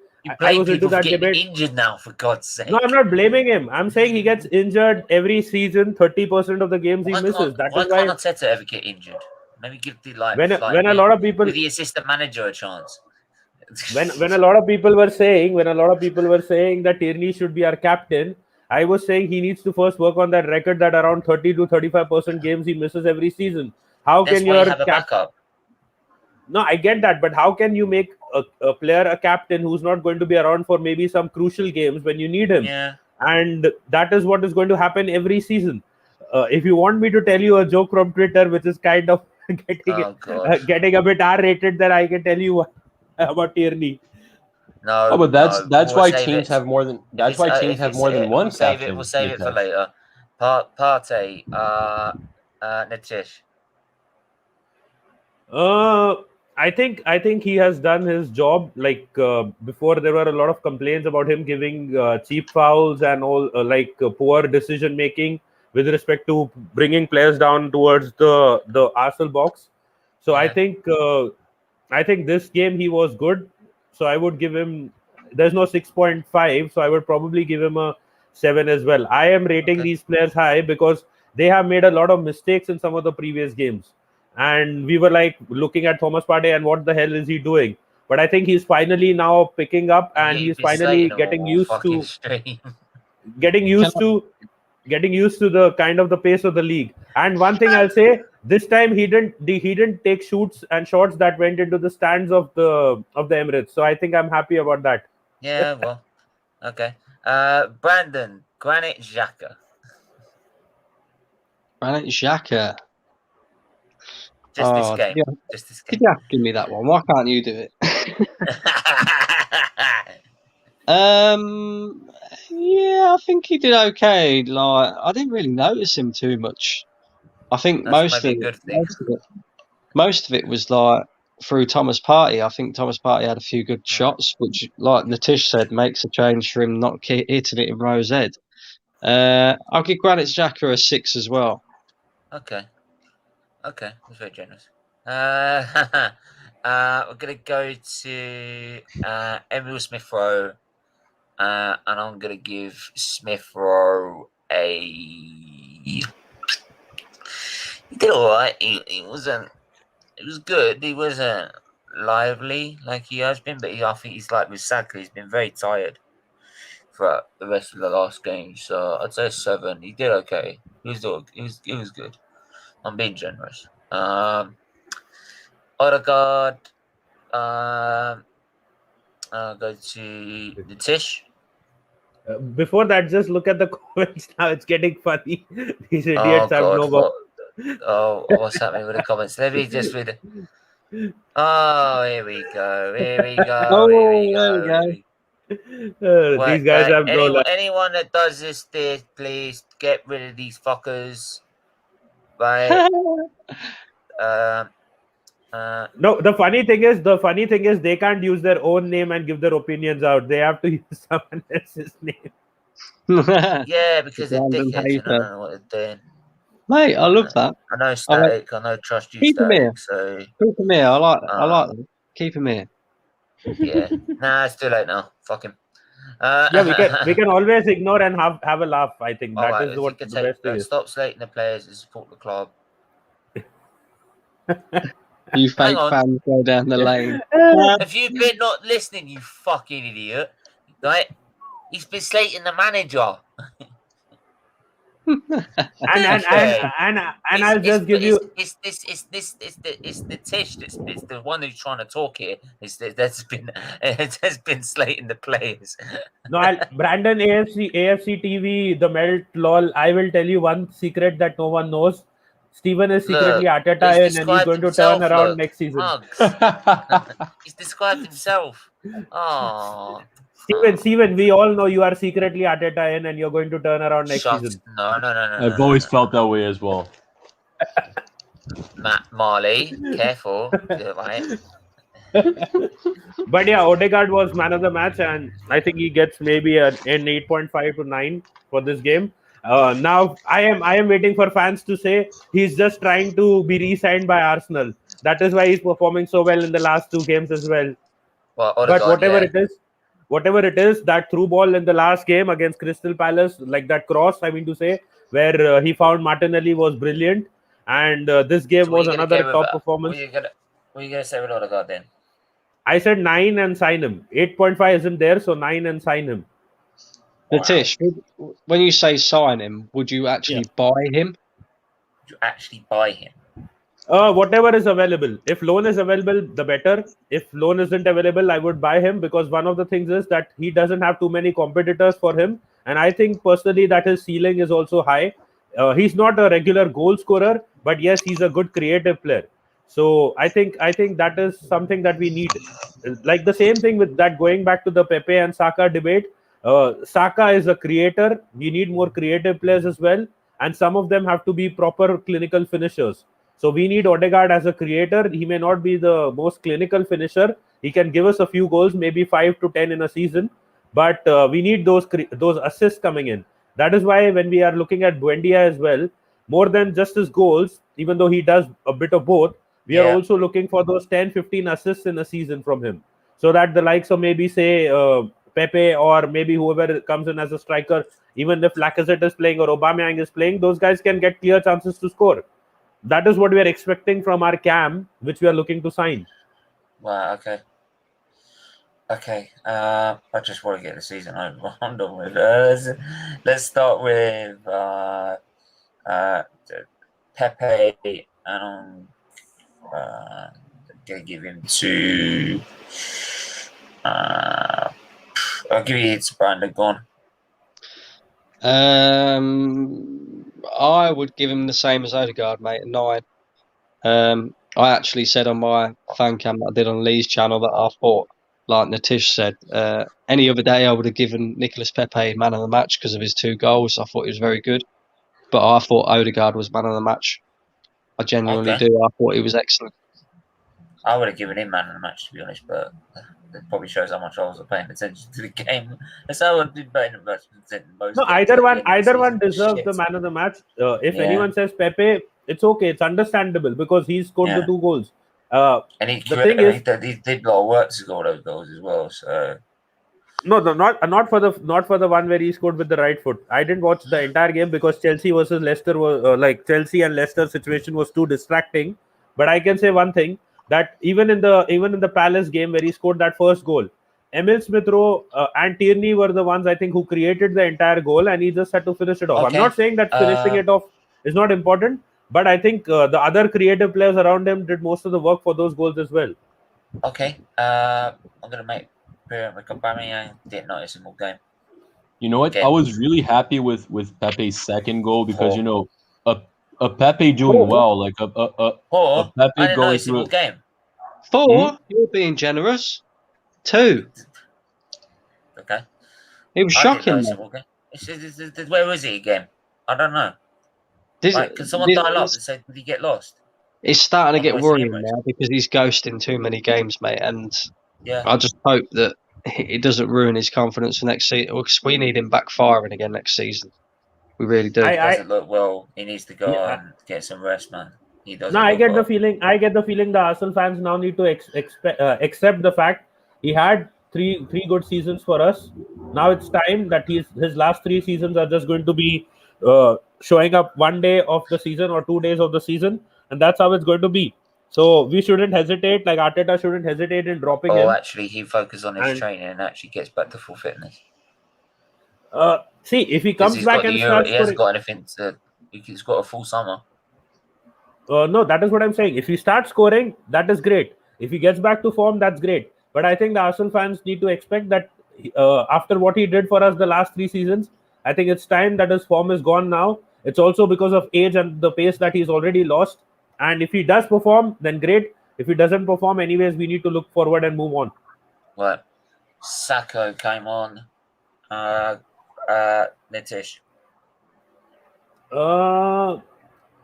Did he have enough time? Like as I said, I don't remember much of Saka in that game. He came on at what? Don't know when he came on, but 60-off minutes. Hold on, let me just quickly see. I I won't be able to rate Saka. I don't remember much of him in the game. That is why. Let me just quickly I also didn't know tell you. much about him in the game either, to be honest. I'll give him a 6. Yeah. The subs went till 74th. Yeah, he didn't have much. Penny down the left. He came 16 minutes left. 16 minutes left. 74th minute. Yeah, so I'd say 6. And say with the others, 6. Still didn't have much time. So Martinelli was well, like that. Definitely Martinelli, because as usual he gets 5 minutes. Don't know why. It's not like he's playing in the Euros, but there you go. Those are the ratings. Steven. Steven. So what? Arteta had climbed from sackable offense to trash when he beat Chelsea. So now he's beaten Graham Potter. Does he go another point up? No. Now he's beating Lee Gunner, you mean? Lee Gunner Senior, I call him. He had to, right? Like personal vendetta there. Can you imagine if Arteta got sacked and then we employed Graham Potter as our manager? Nobody watch Arsenal ever again because they're all Lee Gunner haters. Oh, don't. Honestly. Yeah. We've just seen it tonight, honestly. Like, oh my god, it'll go actually. Imagine them two watching them. I'd love it. That's probably why I'm probably like I wouldn't mind him as a manager. Oh god, I've opened the lines up. If anyone does want to come on, they can do. I'm gonna have to jump off, mate, because I've got an early start in the morning. But yeah. No, thanks for coming on. Thursday at 8, we've got our review of the whole season and how much trash it's been. And I'm sure you'll have to send me the link to that one, mate. I'll jump on for that one. That'll be exciting. Yeah, that's going to be probably a long and draining conversation.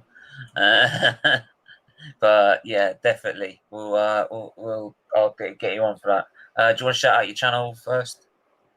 I think everybody knows my channel now because of the idiots in the comments section. But Brandon AFC TV, make sure you go over and sub to it. And big up yourselves. Yeah, doing bits, mate. And go sub to him, and you'll be hopefully seeing him a lot more on SFeatleyTV as usual. And take care, mate. All right. See ya. Bye. Marley, right, you had not much to say on the game, so no, go on then. I apologize for that. I don't remember why I was busy, but I'm sure I had a good reason to miss the game. Maybe Arsenal being shit is the reason. But what? Chelsea and Leicester qualification for the Champions League. Maybe I don't think it was that either. No. I wasn't watching football at that time. I think I had a family affair. Okay. I should remember, right? It's like 2 or 3 days ago. I should remember, but I'm not quite remembering right now. Anyway, I'm gonna put a link in the chat anyway. So, but I was saying though, I was really happy with that second Pepe goal. He's been scoring a couple of those, and a prime Pepe is scoring one of those like every 3 games or so. Yeah, man. Like that's the goal that's expected from Pepe. So if he gets used to scoring these in the Prem, we stand to gain a lot from that. Yeah, I was happy more. Go ahead. Sorry. Go ahead. No, I was saying I was more happy that he's finally using his right foot. You know what happens? Because no defender is now expecting him to be doing stuff on his right foot, and he has that edge. And this is the first time. Like I know, you can say, okay, let me not get into the Graham Potter's Jr., but saying that all our players have regressed under Arteta. I think this is the best that I've seen Pepe performing. If he can continue that into the next season, because he's properly using both his feet, which was a very big complaint, and I was also trolling him for that. Like he's a one-footed player, and like you can say he's like one of those pirates who doesn't have the other leg, or it's a dead leg. And finally, he's using the right foot as well. So I'm happy about that. And if he can continue doing that, I think he becomes an actual threat.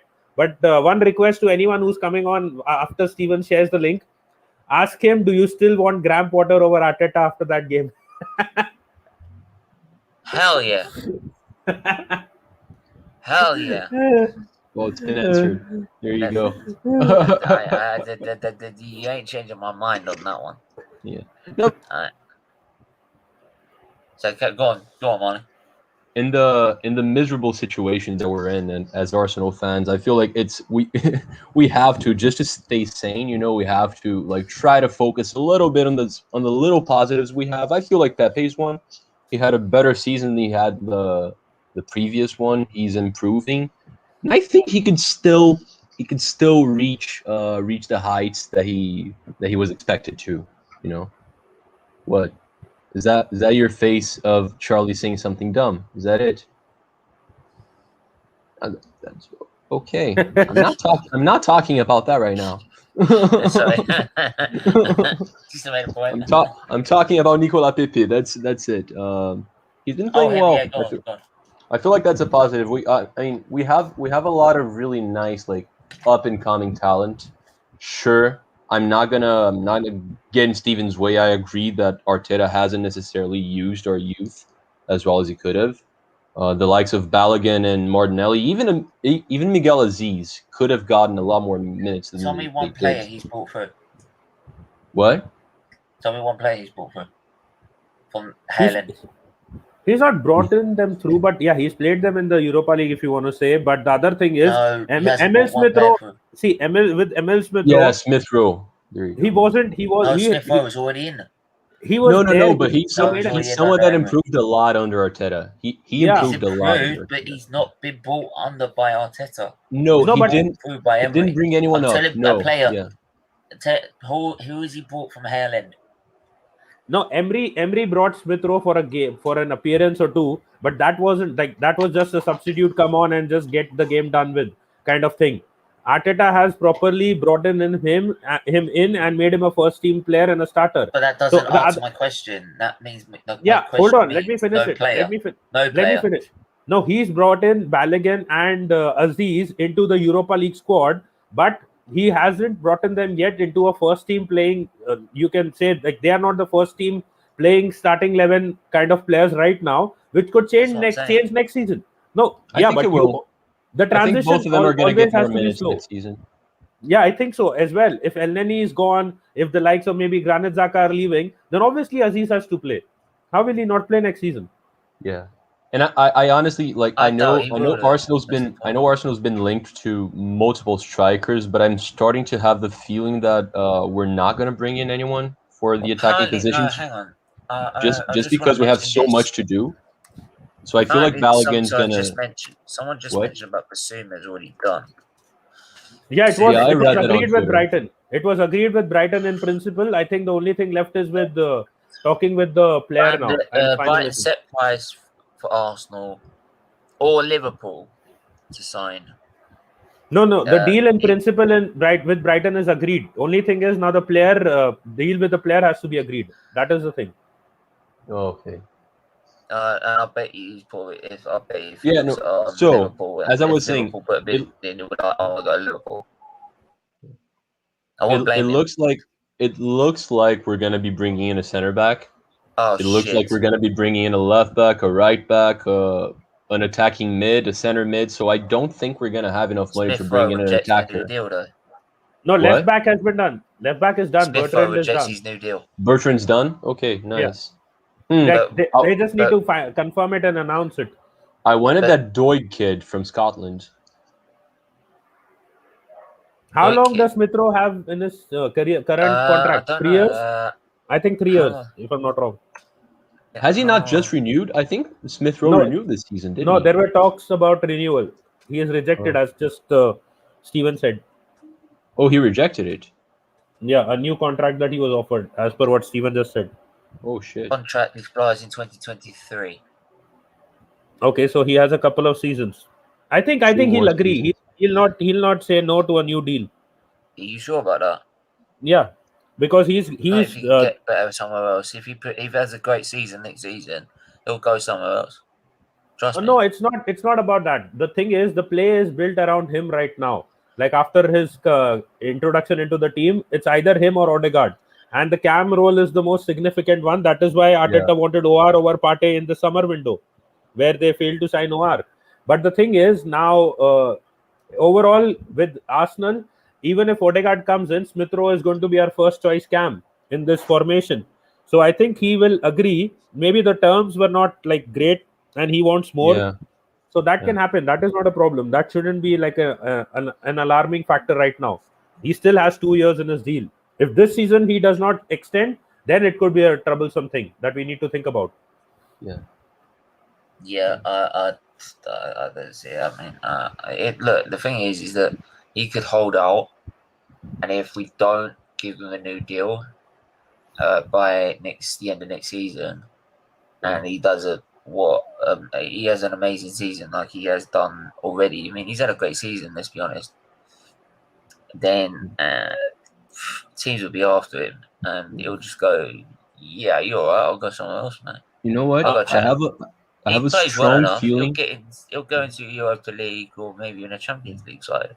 I'll add one thing once Marlin's on. Good. I have a strong feeling that the biggest sale in Arsenal history is playing for us right now. The biggest sale, Martinelli. The biggest sale, yeah. I feel like the most expensive player we've ever sold is playing for us right now. If we follow the Dortmund structure, I'll be honest. I would sell Tierney. I would sell Martinelli. What? Yeah, if you follow the Dortmund structure. Yeah. Do I follow the Dortmund structure that wins no fucking league? No, they did win the league, but see, eventually, hold on. Let me just say one thing. Dortmund won the league maybe once in maybe how many years? 10 years, like in recent memory. What is Arsenal going to do with respect to winning the league? Their league is still less competitive than ours, but at least they won a league. We need to raise funds in different ways. I'm saying if we follow the Dortmund structure. If we're not going to win the league in that way in the Premier League, it works in the Bundesliga. There's less competition. No, Liverpool did it. It won't work in our league with too much competition. Liverpool did it. Sold Coutinho, got in 2 to 3 good players. No, because everyone's going to be sitting there saying, we know you need quality players. 30 mil, please. 40. We know you just sold Tierney. We know you just sold Martinelli. You got the money.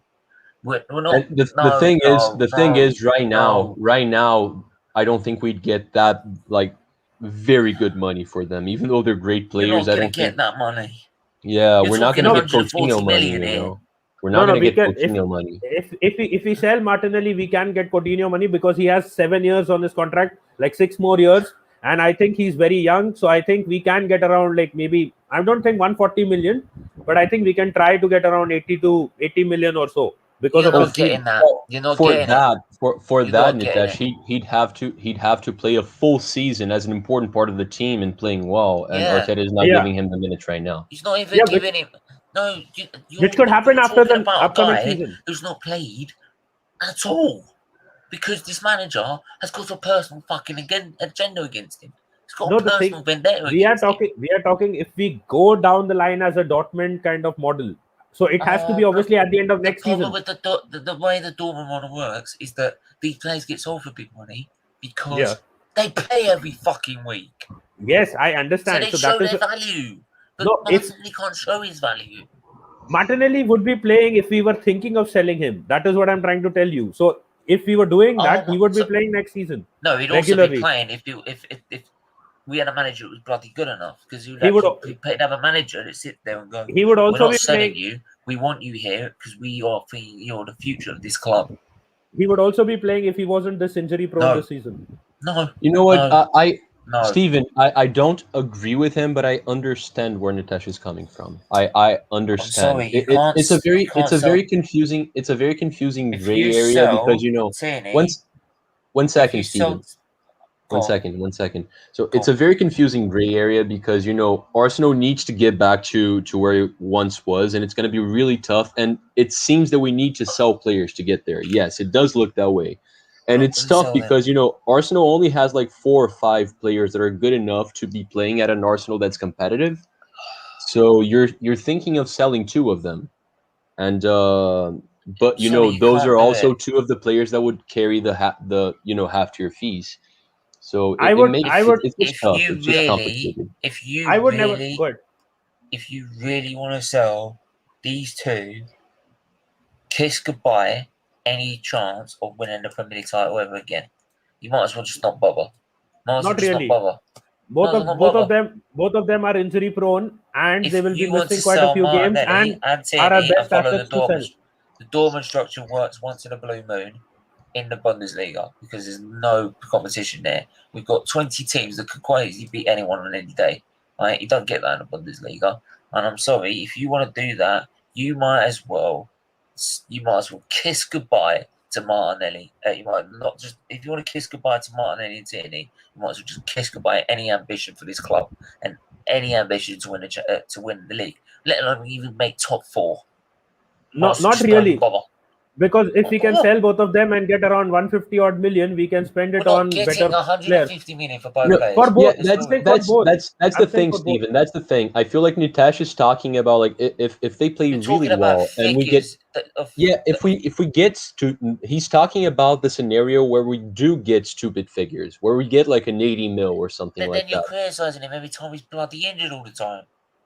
He is. That is the problem. If he can do that, So, maybe next season he has a good season and he doesn't. Both of them don't get injured. I'm just saying. Then, if you're following the Dortmund model, that is how we would have to think. He can't be 80 million then, can he? If he's injured all the time.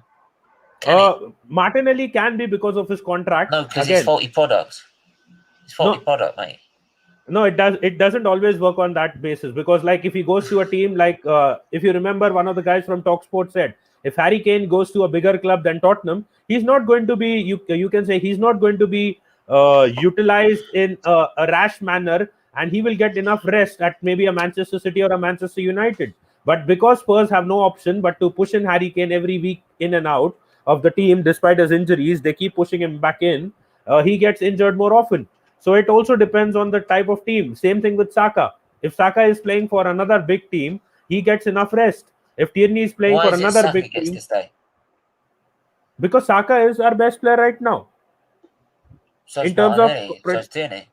No, Saka is not injury prone like Martinelli and Tierney. I'm just giving an example. No, if we are selling our assets, No. The main problem. I'll tell you that joke that I was talking about.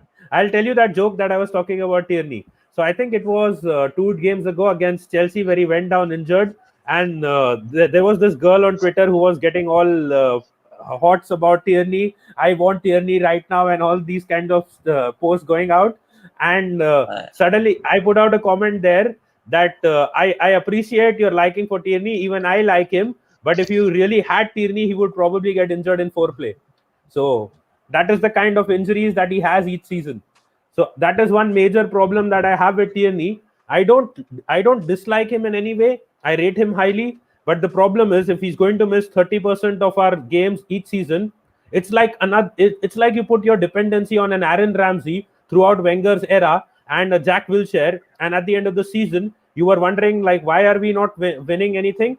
Because when you put your faith in an injury-prone player, you always tend to lose them at crucial points of the season, and then you may drop out of the top 4, or you may drop out of maybe a title or a cup-winning streak that you were on. Like one last thing. Imagine Tierney was fully fit for both the legs of the Villarreal tie.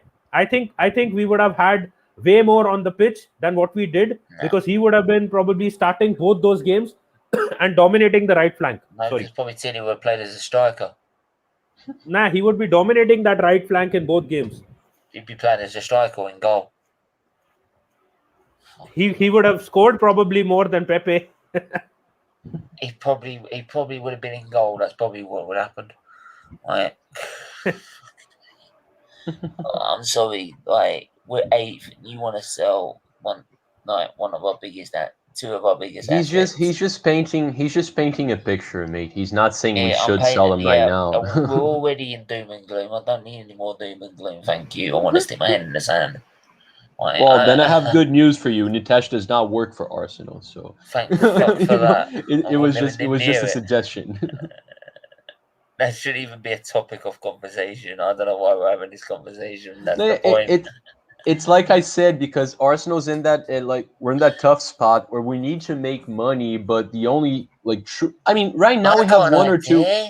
We have one or two sellable. I mentioned it when I said only 20 million, right? Since the 2006 and 7 season, 20 fucking million, right? And that's taken them until this season to do it, right? I'm telling you, right?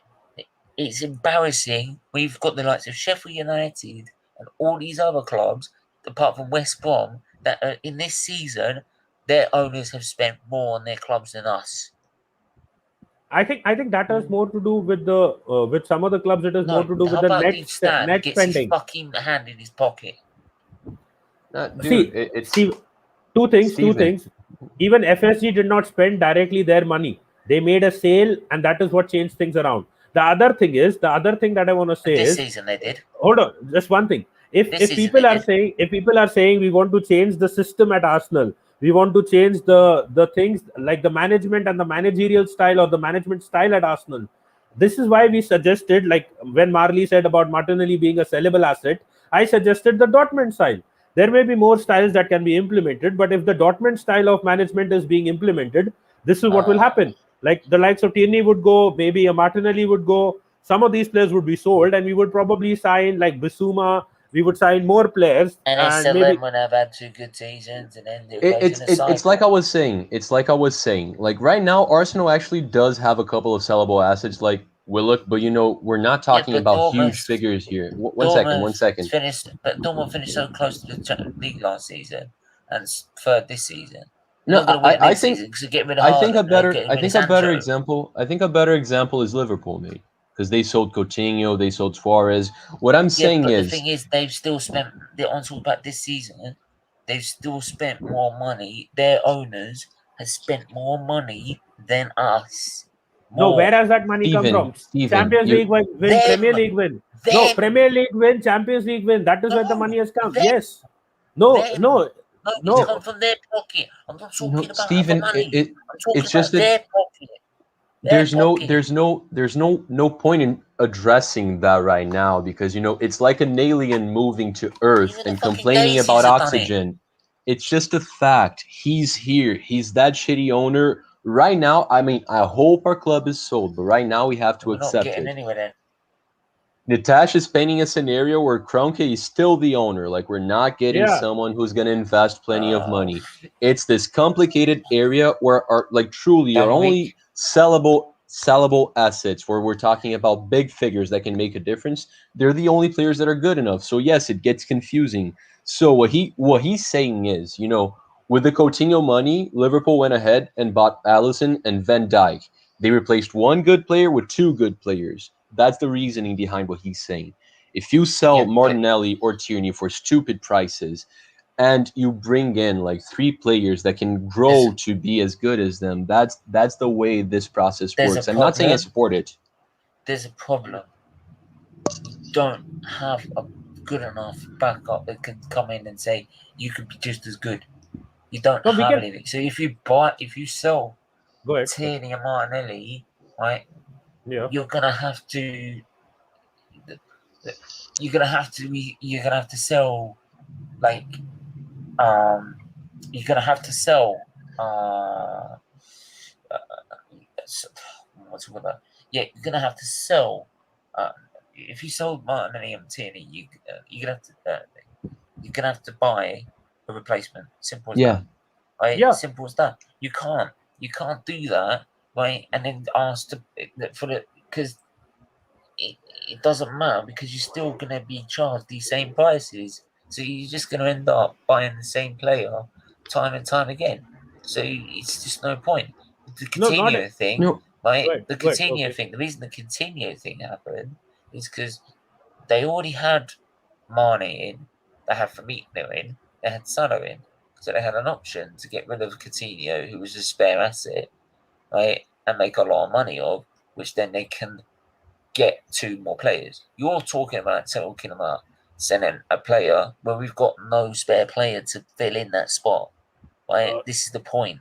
So this is why it doesn't compare, because you're asking to sell two assets that take up two main positions when we've got no two spare players to go in those positions. When back in Liverpool's time, and that point, they had already Firmino, Nana, Mo Salah, and Mane already up front, so they could sell them, get Van Dijk, and get Alisson. Steven. That's the point. Just a couple of things quickly. Liverpool had Firmino, but they weren't like, the trio wasn't formed yet when Coutinho was playing. The other thing is Salah and Mane were not playing like they were after Coutinho left and they stepped up. The third thing is with respect to Coutinho, Firmino helped. Coutinho, they never wanted to sell Coutinho. The club, the fans, the manager never wanted to sell Coutinho. It was he wanted to go, FSG wanted to cash in. So that is how they worked it out. The other thing is, next thing about Arsenal, if you're selling a player like Tierney, even if you get an above average left back who's fit for the rest of the season, he can be groomed. Who was Robertson before he came to Liverpool? Who was Trent Alexander-Arnold before he started playing for Liverpool? Yep. You just Steven, you just need to find, I think, something, his internet, or maybe he dropped himself. I think it was a connection problem, because he wasn't even touching the No, but the thing was, he's back. That's Klopp. No, you can find such players. Compare it. Steven, I feel like it's Steven. I feel like it's interesting for me to talk here, because I'm trying to defend Natasha's theory. Yeah, I know, don't, Marley, but you're Steven, comparing it to someone who's already won a title with Dortmund. We don't have to. We don't have. We don't need to look anywhere else. In Steven, world football. Just look at Arsenal. Look at Arsenal right now. We can't groom players with a manager who can't even fucking groom Martinelli. Steven, calm down. I would be heartbroken if we sold them. I don't want Arsenal to sell them. I don't. I would hate that. I would absolutely hate that. And I would start. Amandi. Hello. Yes. Amandi. So, Steven, just finishing up what I was saying. I would absolutely hate that. But just look at Arsenal right now. I know you mean, right? Like, it's frustrating because you haven't seen the evidence that the youngsters are going to be used well enough. But just think about the fact that Tierney and Martinelli together cost about 30 mil, right? So if potentially you sold them for stupid money, Arsenal would go and look to buy the next Tierney and Martinelli for more than one position.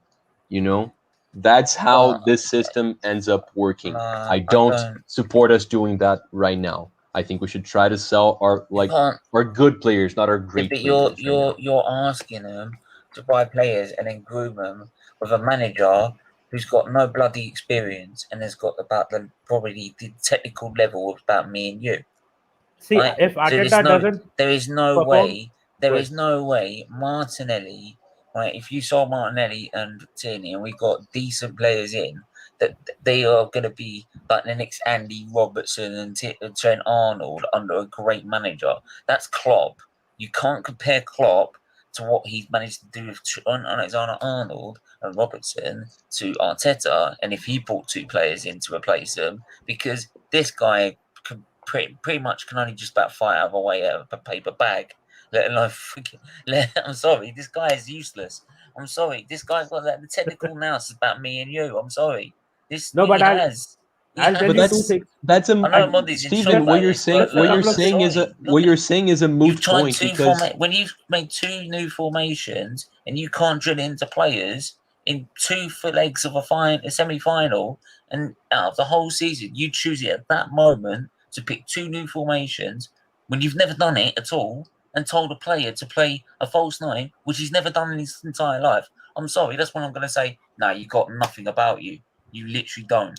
Because Pepe's been a striker before. You can't expect Smith Rowe to play him a false nine. It was a dynamic formation. He's never done it in his career. So Pepe and Smith Rowe both were interchanging at the false nine position. Steven, for the conversation we're having right now, what you're saying is a moot point because Arteta is the manager we have. I understand the arguments against him, but for the topic we're talking about right now, that doesn't matter. Like the team can't do their planning accepting a manager, right, as their manager, and accepting that he sucks. So obviously the Arsenal board doesn't think he sucks, or they think he's good enough for whatever evil reasons they have, right? And but what I'm saying is, because the Arsenal board are full of businessmen, they're clueless. They know he's a yes man that'll make them money. Steven, if suppose we sell Tierney and Martinelli for big money, we will have enough money to give a big manager the funding and the backing that he needs. If we go into that Dortmund kind of system, if you are going into that system, they always have money for their manager to spend. Why? Because all the money is coming from developing young players and selling them. Yeah, they'll be able to sell Sancho, and there's reason why Liverpool be able to sell Coutinho, because they're playing every week.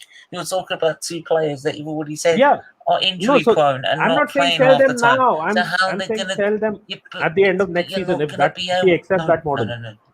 He's drawing a picture. He's painting a picture. It's a scenario, Steven. It's not now. I'm rubbing out the picture. I'm crossing all over the picture. I'm mucking up the picture. I'm throwing the picture and throwing it in the river. Fuck this. I should probably paint a picture of Ariana Grande, and then I know what will happen. I love that picture. Play that picture. I love that picture. Yo, Steven, just think about the fact that Tierney and Martinelli became these sellable assets under these two donkeys of managers, that are Emery and Arteta. You keep complaining about. He's my guy. No, he's our captain. He's our future captain. No.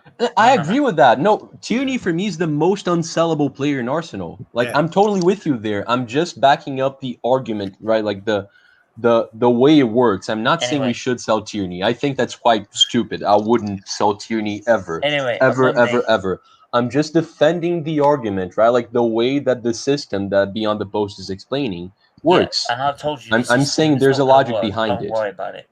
Forget about it. Just forget about it. Forget about it. Forget about it. Forget about it. Forget about it. Monday, how are you, my friend? I'm good. How are you, Stephen? How are you, Charlie? How are you Beyond the Post? I'm trying to cope with this. Good. Blowing my head. Thank you, man. I am one of the reasons that Stephen has high BP. As what? High BP, high blood pressure. Yes, I can vouch for that. I missed that. Sorry, say that again. He's high blood pressure. He's gonna have high blood pressure. Trust me. He's the fucking culprit behind this. I'm happy with that because he used to be me. Monday. Fill us in with your wisdom. Why? You probably, I can't believe what I've just said. But I'm shocked. Yeah, I'm sorry, it's true. Just to pick up on what you just said, I really rate Arteta. I'm neutral. I'm not an Arsenal fan, but I really admire him. I think he's coming to the club. He's had to be really strong and with a lot of big personalities there. And I think I admire him for not taking any stick. The way he's dealt with Aubameyang turning up late, with Ozil, that issue. He stuck to his guns.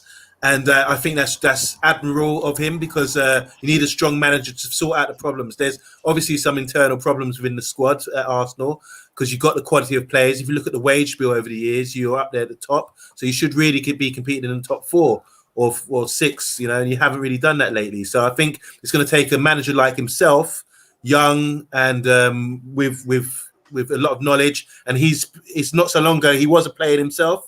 So he knows about all the issues that goes on within the club, the backbiting, the egos, the personalities. And I think I admire him. He's done that really well.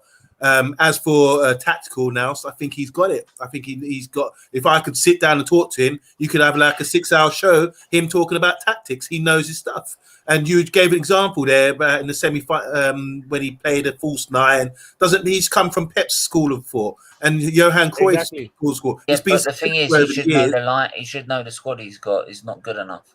Well, we know just to counter that. I think we know with Pep, he's always been gifted by walking into that Barcelona team, walking into that Bayern Munich team, and then walking into a Man City team where he's just like, I want him. and it's like the price is right. You just take what you want. Yeah, So- I get He's that. never but- managed a but- club that's but not one of the hang best on, clubs in he's the managed world. Yeah, to it would be rebuild- interesting But to hang on, he's see managed to rebuild that side this season. Look at the what season. side, Man City. This Man City, right? He's bought one defender, Diaz, right? Yeah. For example, right? Look what he's done to that whole side. He's revolutionised that back four. That was leaking goals all season. He's bought one defender. No, I there think is one that's difference. true. Laporte was out for most of last season. Yeah, he was but playing there was Fernandinho. He was playing Fernandinho in the back Yeah, line, as and in this is the Liverpool thing. doing this season. So But this is the I think thing. that explains why they've been. But this is the thing. Is No, what I I'll say is one that statement. Arteta Sorry. still backs Holding, like Louise, though we know he's going. Willian, though we know he's going, he was backing him, right? He backed him for so long, right? And when some of these players were 10 times better than him, right? There's one major Xhaka, difference. El Neni, all these other players that Right, we know aren't fundamentally good enough for this club. But Stephen, and yet Stephen. he was backing him and playing him. Stephen, what we can see with Arteta, I don't know if we all agree on this, but Arteta likes the team to bring the ball out from the back. That's just the eye test. We can see this happening. Yeah, but we're not good enough to do it from the back. So you need defenders with those attributes that can bring the ball out. So he's brought in the Brazilian guy, Mauri. He's good on the ball. He's brought in a left-sided defender, centre-back in Gabriel, who's comfortable on the ball as well. So They're both left-sided, by the way. Yeah. Oh, they both. Okay, there you go. Yeah. So you can see he's trying to slowly, and he's got rid of Socrates and who's the German Mustafi and all these guys. Staff is So on loan. wait, he's not coming back to stay. Is he? Kolasinac is coming back. Kolasinac is coming back. Mustafi is done. I thought he's going. I Yeah, thought it's only because his contract ran out. Okay, Didn't really but I get can rid of it, see but amount it's of going to money. take longer. You can't expect immediate results. I think you have to take two I'm not steps expecting forward, immediate results, take but I'm two sorry. steps back before you go forward. You know. So See, the I'm thing really is- confident about next season with Are you Arsenal. telling me it's finishing 8th with no trophy after finishing 8th? No, with hold an on. FA Cup I is think better? Alex Ferguson came into Man United and finished quite low down the league Yeah, before he but I'm made that sorry, transition. it does- He had a yeah, but group that of was a different alcoholics. time. He had a group. No, Yeah, he had a group of Steven, alcoholics. You got a Steven. group of bad mind players. Steven, I what just wanna Amandi say- just said was take 2 steps back and 3 steps forward. So Yeah, but we're taking another step back this season, and But then the we problem move forward. But the problem is, it does into modern football. It doesn't work like that. It's like back then you didn't lose that much money. Right now you lose not just European football. You lose the players that go with it, the revenue that comes in. So you can't go buy players. You can use the pool to buy better players. To be fair, if you've been selling clubs to Man City and big clubs for the No, last there are a couple of The 12 thing years. is, There are a couple of hang things. on. If we said we're going to buy Basuma, which looks like we're going to, if Liverpool decide to hijack that deal, knowing they got Champions League football, and go, oh, we want 30 million, and buy to say, yeah, okay, whatever, right, and then talk to the player, and he's got 2 contracts. Is he going to go for Champions League football, where he knows he's going to play when Ronaldo's been gone, or is he going to go to Arsenal, who's got no European football, and is in dire straits when a manager he doesn't even know is going to succeed, who could be even there by December? Well, the So other just a side of couple that of things- argument hold on. is he going to go to a team where he's going to be playing most games, or is he going to go to a team where he's like the 5th option in Yeah. midfield? No, No, I and a don't think couple he will be and fish a option, couple no. of things I just want to quickly add. One Ronaldo's thing just is gone. with respect to Manchester City, the best thing is when Pep knew that his squad was shit, what did he do? He went and spent 200 million on the defense in one single season. Can we do that? No, there is a difference. With Arsenal, you have to rebuild the entire squad. With Man City, he just had to fill in a certain few gaps that were there. So there is a big difference between City and Arsenal overall. So the job at Arsenal is way more longer and tedious than what it was at City. The other thing is, you're talking about Bissouma going to Liverpool over Arsenal. Do you think that there aren't enough quality and talented players in clubs with the Championship or maybe in other leagues that can still be bought? You are just focusing on one name that may be linked with another club, big club. If we have enough money, He's going to Bayern Munich. yeah, so that is what I'm saying. So are Bissouma, Max Aarons, these the only players? There are more players. Like we had the choice of getting a Benrahma in as well. Did we sign him? No, we did not. I'm giving you an No, we did not. example. West Ham got him. I'm giving you I'm not giving you an example of one player. I'm giving you an example of what would happen if we went for any player. Like a big club would just go, yeah, we'll have him because if Man United went in for, say we went and got Buendia, for example, and Man United decided, nah, we want to hijack that deal, right? they'll just the same. This is why we can't buy Grealish. Someone said, "Oh, we need to go out and buy Grealish." That guy should not be allowed on Mayor TV again. He's got a completely out of the box opinion. Right? He is clearly not in tune with football. How is it we're going to get Jack Grealish? Right? If Man United know they need a midfielder, right, and they know they could just go, okay, here's the $8 million. That's the let me talk to him. Is Jack Grealish going to sit there and go leave his boyhood club to play with the same? He's not going to play regularly at United. Yes, he is. No, he's not. He's leaving. Steven, there will be rotation. Teams don't plan according to Arsenal's plans. That's the thing. Yeah, like if we're gonna be have seeking a couple of options, and I bet you most of the time it will have our options in there. I'm betting you Steven, not. Why is it every time we're going for a player, there's always bigger clubs with bigger, like more football, Champions League football in our fucking running?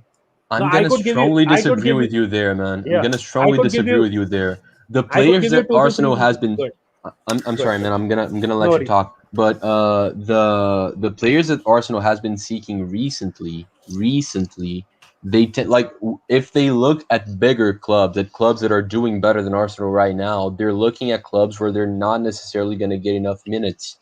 Arsenal's looking at players that are going to grow, right? Like we're not looking at right away starters because we can't afford to right now, which sucks, but it's just our reality. So no, we're not going to find someone in Brazil, someone in Argentina, and just because Arsenal's looking at them, Man United's going to stop themselves from buying someone.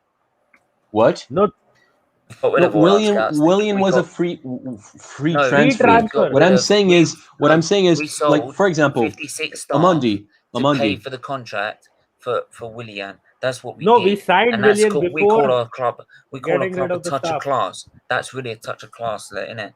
I know the last one I love. Willian came to us before that happened. Before the staff was let go. He came after it.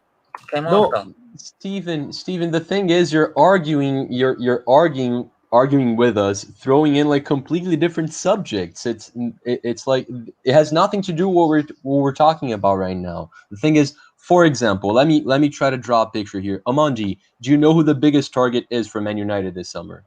One of them, just not even Sancho, maybe. Sancho. There you go. If Arsenal all of a sudden found an amazing, up and coming talent coming from South America.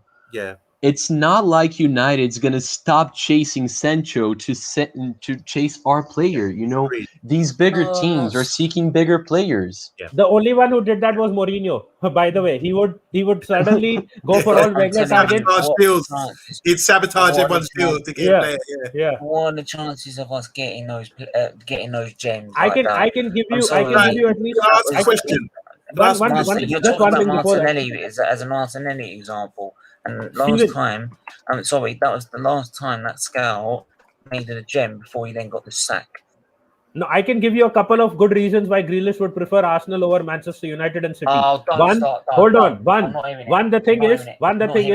thing is, he wants to play. Hold on. He wants to play week in and week out. And the other thing is, the reason he's succeeding at Aston Villa is because the play is built around him, which will not happen at a Manchester United and a Man City. So if he wants to build the play around him, that is possible at Arsenal because he'll be one of our main players in the team if he's signed, and he will be playing every damn game. Another reason, if he comes to Arsenal, hold on, let me just finish. The other thing is, if he comes to Arsenal, again, he's a good contender to be our captain as well because we need leaders, and I feel that more than Aubameyang at least, I think a Grealish will become our captain if he comes to Arsenal. The last thing is, if he is coming from Aston Villa to Arsenal, it is still a step up for him. It is still a step up. You need to understand. No, maybe 5 to 6 months, like how Manchester United did with Harry Maguire. Yeah. They got rid of Ashley Young, and Maguire was all of a sudden the captain.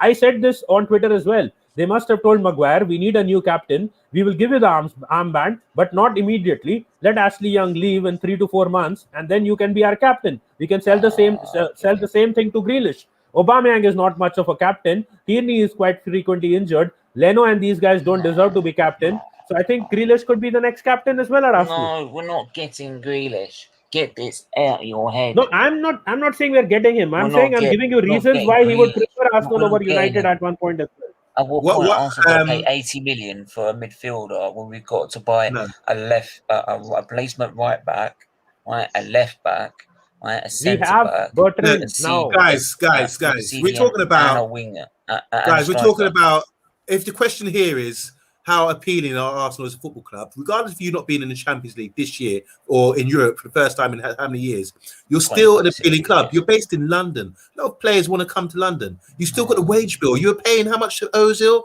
You're paying to David Luiz, William. You're paying. You can pay good wage. You know, you're still an attractive club. I say you're even more attractive than, guess what, Liverpool and some of these other clubs. Like where probably on the post We're to not say going it, to be able to you afford that could wage bill 'cause guarantee. we've got no European football. Guarantee first team football. You've got obviously got a philosophy about what sort of signings you make. As if, for example, with Pepe, you bought a player that is got a lot of potential, smashing it in a small league, and he's come over. And now he's starting to show himself.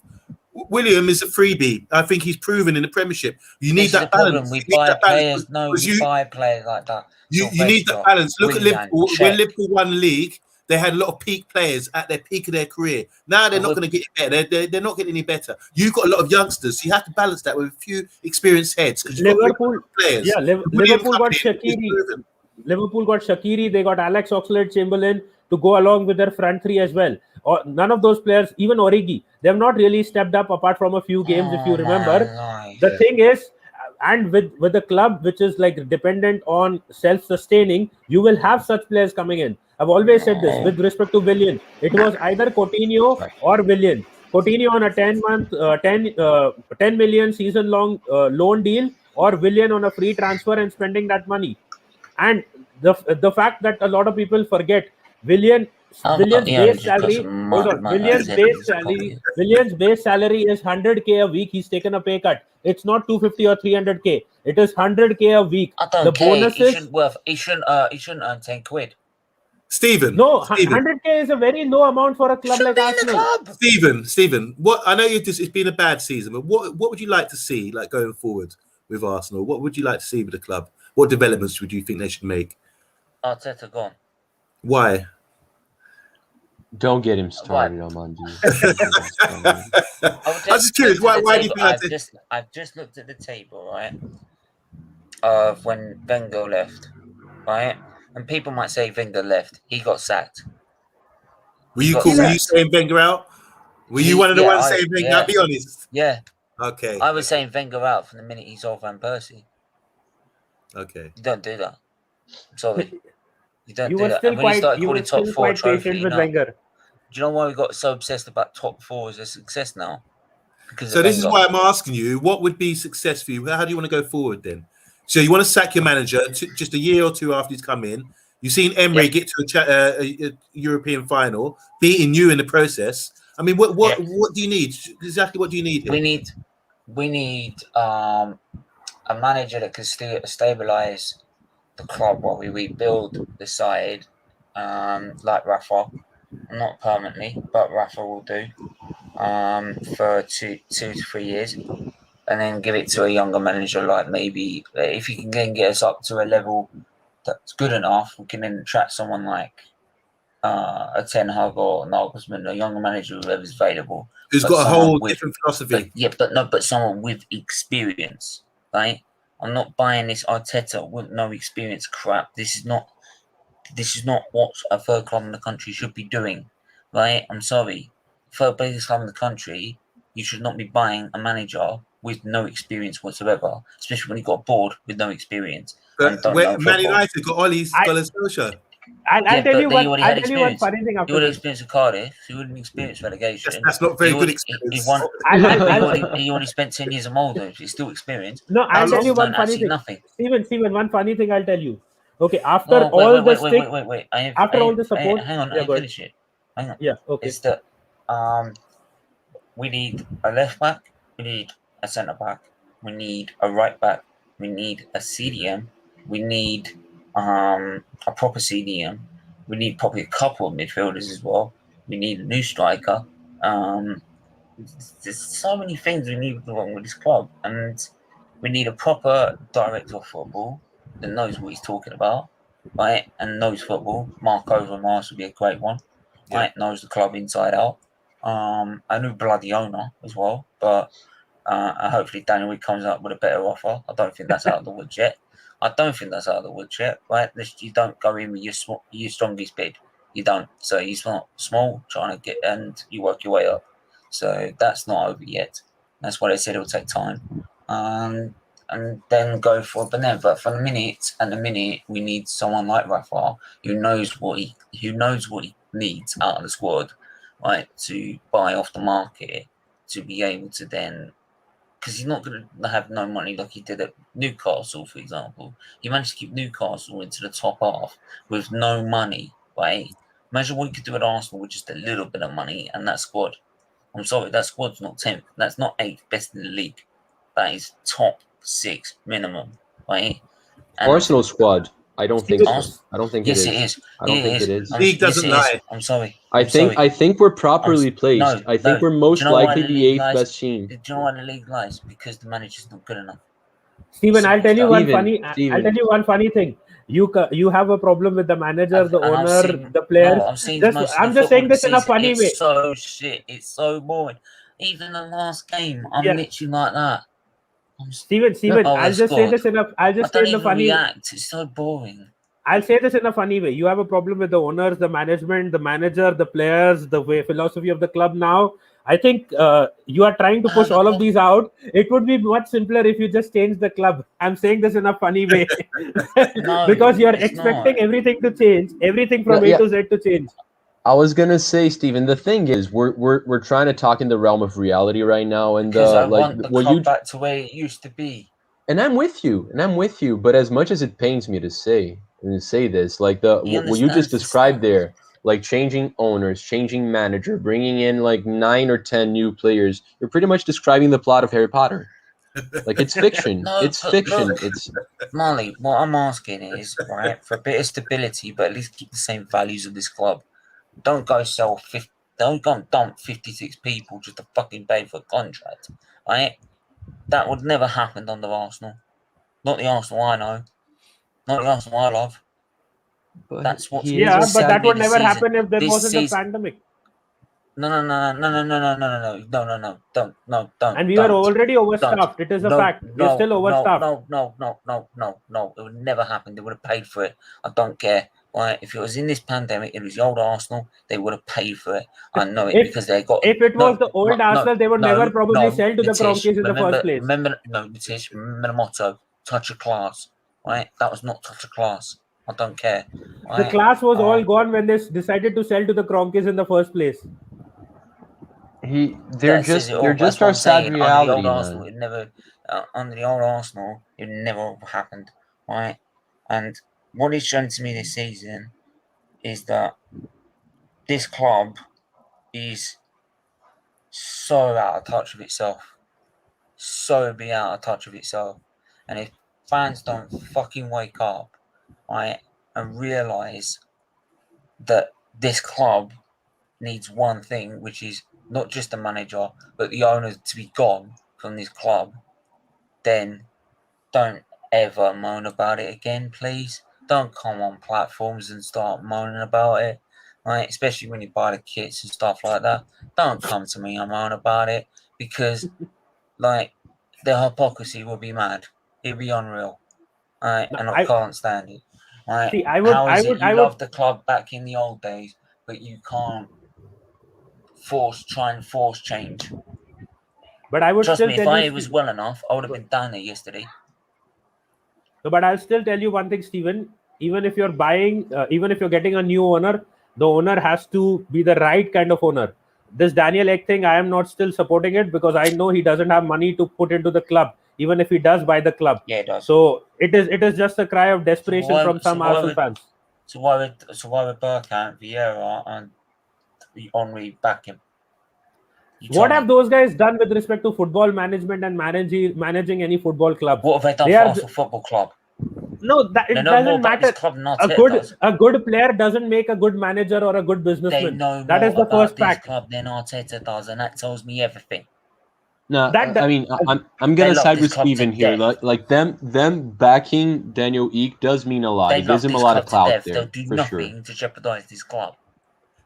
No, it does give. I'm not saying that it doesn't give him credibility, but the thing is, a good player doesn't make a good manager or a good businessman. No, but The I'm not reason- saying that. He says hold on, the fact let me he's finish. managing, he's Vieira backing sacked, Eck. Henry sacked, Bergkamp not good enough to even be managing football teams. He's a coach. He's not a manager. He Bit like what Arteta was. He was dropped. He stopped doing that. He stopped working with football clubs because he wasn't good enough to coach or manage. I'm not talking about them as managers. I'm talking about they're backing an owner who clearly they can see from what he's represented to them that he cares about the club. A business does not run just on passion. It does not. Oh my fucking god! Well, really? So how's Leicester managed to win the FA Cup then? It's not just on passion. They had a league-winning team. That is what I was trying to tell you. Hold on, let me finish. Brendan Rodgers comes into Leicester for 2 years. Everyone is gassing him up. He's like the best manager around that we should probably have. Makes amazing signings in terms of comparison to Arteta. He has like way better signings this season. Both games, Arsenal dominated Leicester. We have one FA Cup. Hold on. We have one FA Cup. They have one FA Cup. We were the dominating team. Yes, we lost one game. We won one game easily. Hold on. And the other thing is, the only thing Brendan Rodgers currently has over Arteta is that he has qualified again for a Europa League. I won't accept second best. I won't accept it, Robbie. I don't want it. People are out there clinging on to, oh, but we beat Chelsea 3-0. Yeah, let's go home and wank in a sock. You fucking idiots. Yeah, you can probably wank to Brendan Rodgers, but he's not that great anymore. No, but you're worrying about 2 fucking names. No, I'm not worried about 2 fucking games. I'm talking about 2 damn seasons where he dropped out from a Champions League qualification position. This season they were in. Hold on. They were in the top 4 for like 292 days. Top 4, more than Man City, more than Manchester United, and they are. Hold on. I'm not. This is not just about us. Let me finish. So if Brendan Rodgers is such a great manager, he got the best signings out of other teams in comparison to other teams.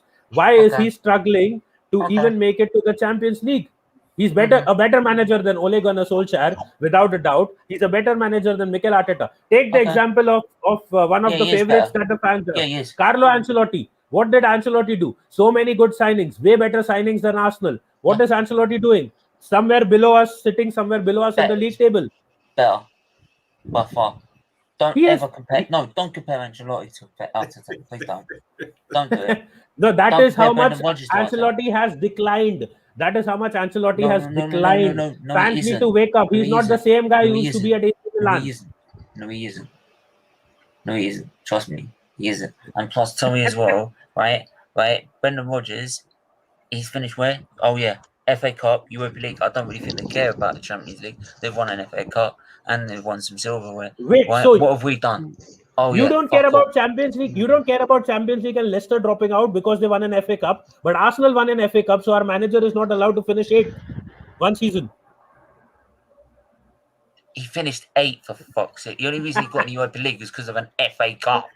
He did so. At the end of the day, did he? Stephen and the guys, look at their forms in January the 1st. I think they're maybe in the top 4 in form from all teams. They played really well. They've got good results in the league. Arsenal. Yeah, I mean, from the last 23 games, I think Arsenal's second. Oh, second, but that's impressive. Well that done. shows some sort of progression there, doesn't it? It took him 15 games to work out to win a season. Yeah, so that's okay. 15 games in his first full season. No, it's not fucking okay. You want Steven. It's just like we're trying to see some positive. It's just like we don't stand to gain anything from looking at everything doom and gloom. If from the last 23, calm down. We need to do that. We need to do that to start realizing we're not good enough. I beg of you, Steven, calm down. No, because we're just gonna be miserable all the time, man. We gotta accept some of our fate, you know. It's just like, if you look at it, if from the last 23 rounds, Arsenal was the second best team in the league, it indicates that it indicates the next season, Arsenal's going to be looking better. It's just an indication. Of course, it's not a guarantee, but it looks that way. I think for the sake of Steven's laptop, we better end the stream soon. Right? That makes sense. That makes sense. That makes sense. Yeah, whatever. Steve, you just we're not trying to piss you off, dude. You just put DT up, but you put on a cap, and you'll be looking just like him the way you're behaving, man. Nah, he's been Arteta in all bloody season. Oh, is he? Well, there you go. He was. I think now he's like kind of. Yeah, but even after Europa League final, we saw sense. See, the thing is, I don't care what the second person next to me thinks about football, because my opinion is my opinion. I don't care what a DT thinks, what a league runner thinks, what anybody thinks. Yeah, so they will say shit for the money. So I don't care what they say anyways. The other thing is, with respect to, again, if Ancelotti, who was my choice as well to first take over from Emery, is still doing that well, why, despite having better signings like Godfrey, like Allen, Doucouré, having better signings than Arsenal, he is still struggling? Because the thing is, fans are talking about the Ancelotti at AC Milan, which was like 10 years ago. They think this Ancelotti is the same Ancelotti, and they know nothing about what he did at Napoli. Even I had an idea about what he was doing at Napoli. Do you know how many injuries they had? So, did Arsenal not have injuries, COVID, everything happening to them as well? Not that many. We always have injuries, dude. We're injury FC. Many. Not compared to Liverpool, Everton. Our doctors are freaking embarrassing. All of our teams are always injured all the time. It makes no sense. It's like kids are taking care of them. I forgot, yeah. And we sent our guy injury. That's all everyone else's fault. It's not Partey. No, and we sent our guy, our medical expert, to Liverpool, and look what happened to them. We do this one like Thursday, because like I'm staying on way too late anyway. So man, this we got all to do this all on Thursday, man. Yeah, but I just want to say again, this is a great comment, by the way. Everything is, the fact that he was second in. Yeah, he does. We needed a camp. Definitely. We needed a camp.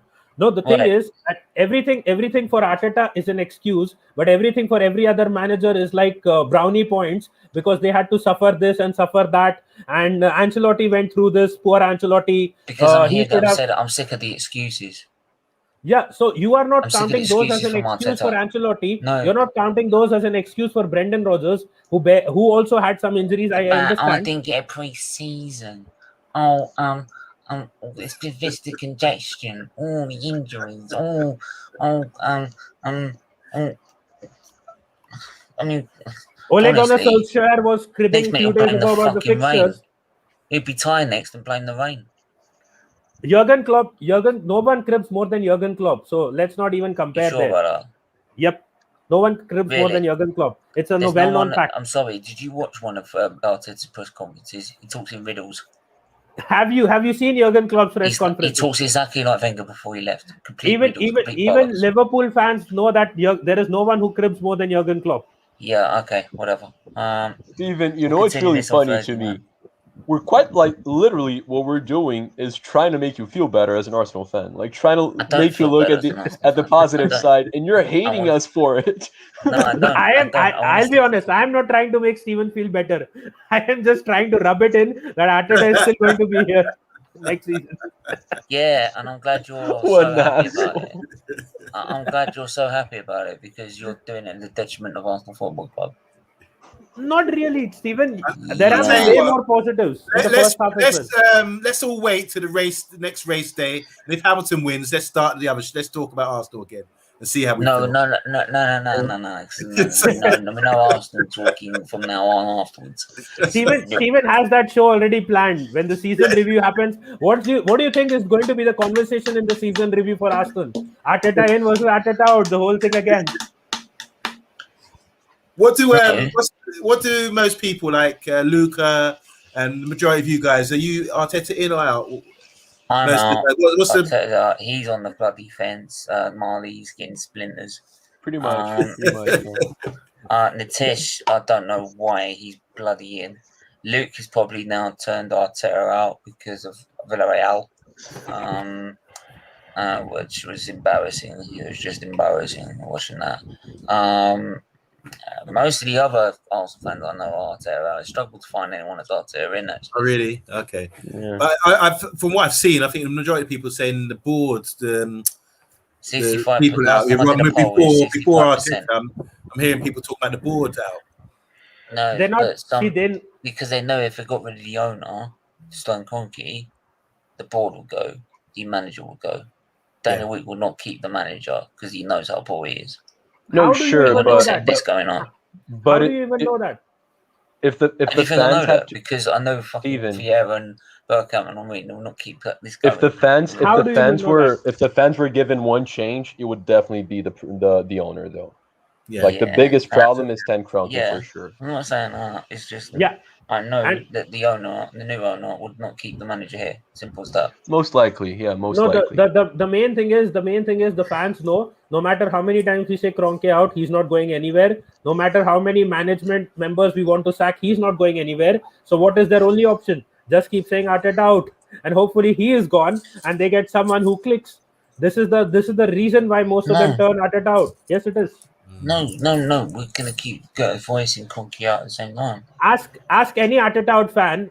No, what do you want more, Kroenke out or Arteta out? Their first Kroenke answer out. will be Kroenke out. Exactly.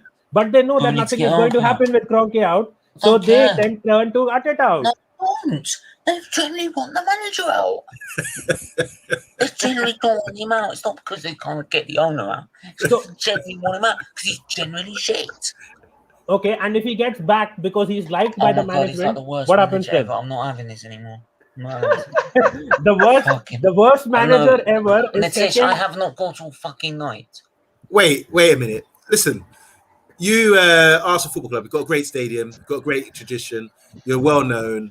What is when you're up against Chelsea, you're up against Man City, all these sides have got like pumping in money, big money. So you have to be realistic about what your goals are. Look at me, I'm a Man United supporter.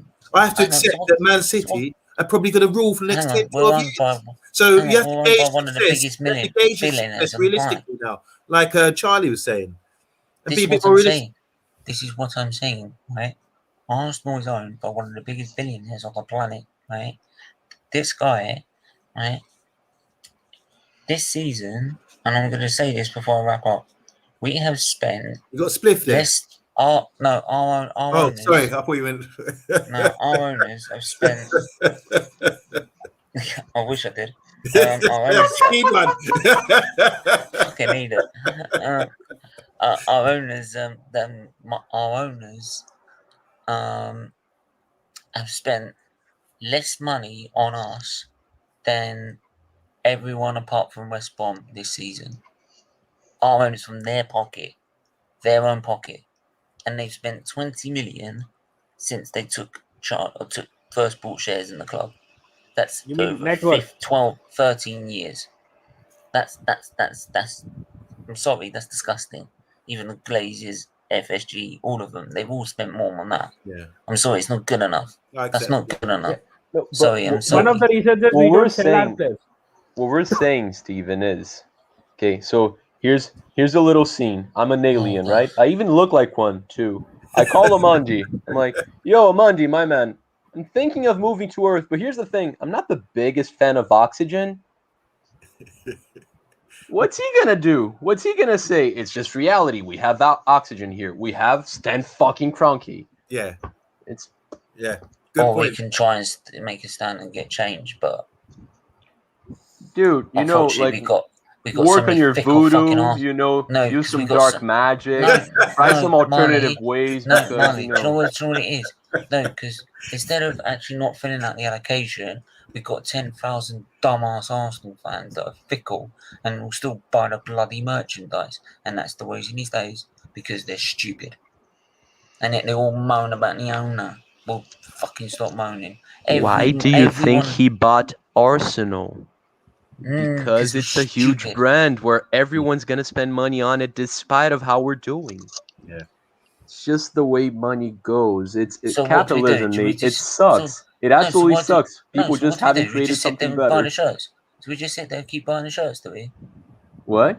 Do we just keep buying the shirts then? I'm not going to buy them. I support the idea of not spending money on Arsenal because their owner sucks. Do we just sit there and just accept it or try and fight? See, a couple of things. If the fans, I've said this on one stream before, if the fans are then saying we're not going to buy merchandise, we're not going to give money to the club, then don't say that. Don't say then why are our staff members losing their jobs, or why are we not spending enough money in the transfer window?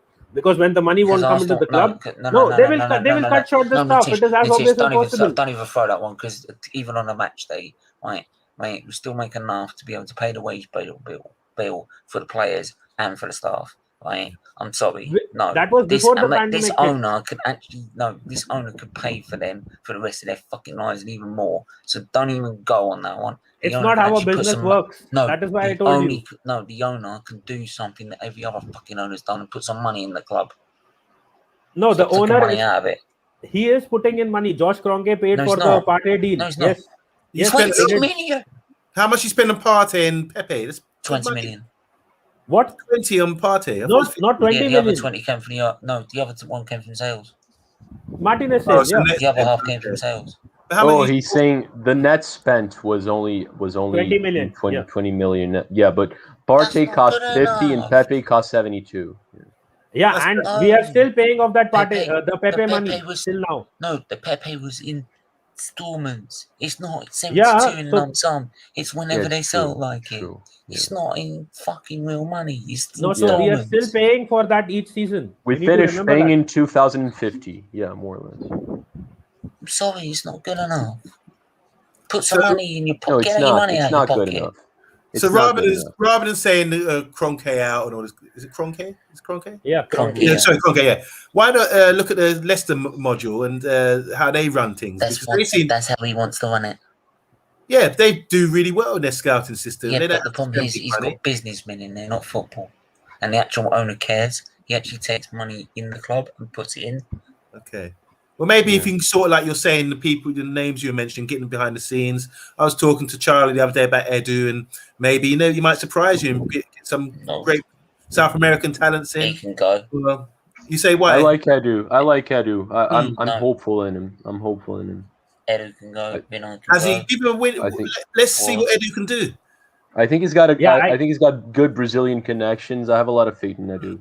Yeah, I think this was summer window. This summer window was like one of our better windows. If I'm not, if I'm not even unhappy about it. I don't know why some of the fans are stuck with the Willian deal for the 20. Man, we're gonna have to end it there, man. He needs to end it. We're gonna have to end it. So we've got a review on 8 p.m. What's the menu then tomorrow? What have you got on, Steve? What have we got tomorrow? We have got for you tomorrow Premier League Journey 4 p.m. This is the review show. Last season is over. Leicester bottled it again as a title. Beyond the Post, I'm sure. Hopefully, you're available to do that one more time with us. 4 p.m. If you will explain to me why Potter is greater than Arteta, and how he managed to beat him 2-0, destroy. We are just gonna we are not. We're just gonna do the results and the game. That is it. Okay. Nothing more. You're the boss. Hey, not going through that again. We're then doing a liver awareness show, which is awareness or asthma awareness. When's that tomorrow? Which is tomorrow, 6 p.m. And Miss Mel is going to be running that for me. Brilliant. Awesome. She's going to be doing that because of what happened to her during yesterday. So she said she was happy to do that. Yeah, and fill me in. What happened to her? She had an asthma attack. Oh, okay. So she ended up in the hospital. So you guys going to tweet this out on Twitter tomorrow? I can keep. Yeah. We'll get this all done. Hopefully, Talk gets the thumbnails done tonight. Yeah. And Villarreal and Man United preview at 8:30 p.m. for the UEFA Europa League final. So I don't know whether Talkman, you yourself want to come on for that. I'm working till 8 tomorrow, so I'll be free after 8. But I might be doing a preview myself of that show. But I'll be around. Just keep in touch. Yeah, let's know if Man United Agenda is doing one or something. Then we'll I'll definitely. So what time you got, guys? What time you got, Charlie? In Brazil? Yeah. 7:19 p.m. Okay. What you got there beyond the post? 4 a.m. 4 a.m. Yeah, he works on UK time. Oh wow. I'm in India. Wow, 4 a.m. He works on UK time, to be honest. Yeah, I just woke up at 1 a.m. So. My gosh. All right. Guys, I'm going to sign out because, yeah, it's late. I've got to get up. Yeah, anyway. Water dogs, everything. So God bless you. Thanks for a wonderful show, Stephen. Yeah, Charlie, I'll speak to you soon. Be on the post. Yes. Big up. Big up. Hang on, I'm going to wrap it up anyway. So, sorry, sir. Monday, where can I find you? Yes, you can find me at the Man United Agenda. That's on all formats. You can also find me on Facebook. My name is Yabba Forbes on Facebook. On Instagram, I'm Zacchaeus Forbes. And on Twitter, I'm, as you see there, read there, Omondi Juma 16. And also, I've started TikToking. Oh, God. Yeah. Oh, my God. It's so vain. And that's Omondi Juma. Marley, where can I find you, man? All right. Well, find me on Twitter at Marley Chillin. Find me on Instagram at Charlie Millen. And go find me on my YouTube channel with Matt, Football United TV. We're doing some really exciting things, some new things, some upcoming things that I'm really excited about, like really excited. So yeah, stay tuned. And find me here. I tend to be here quite often. Wicked. And Nitish, where can I find you? Yeah, you can find me on Beyond the Post on Instagram, Twitter, Facebook, YouTube, everywhere.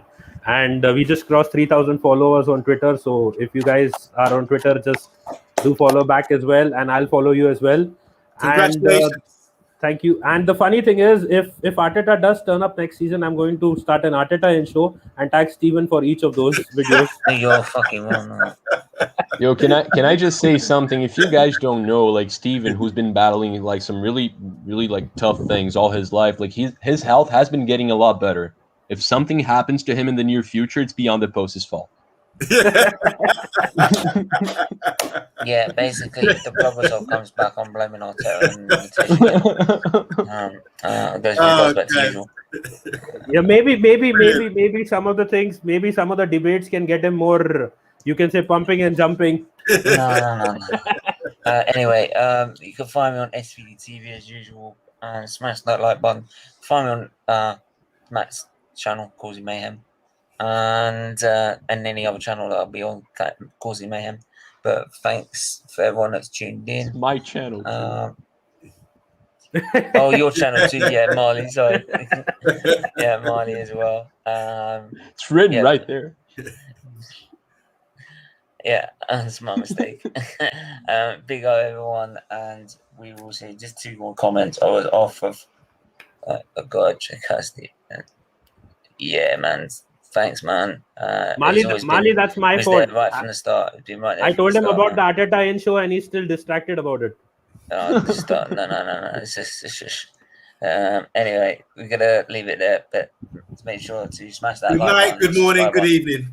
Yes, and see you soon. Bye bye. Take care.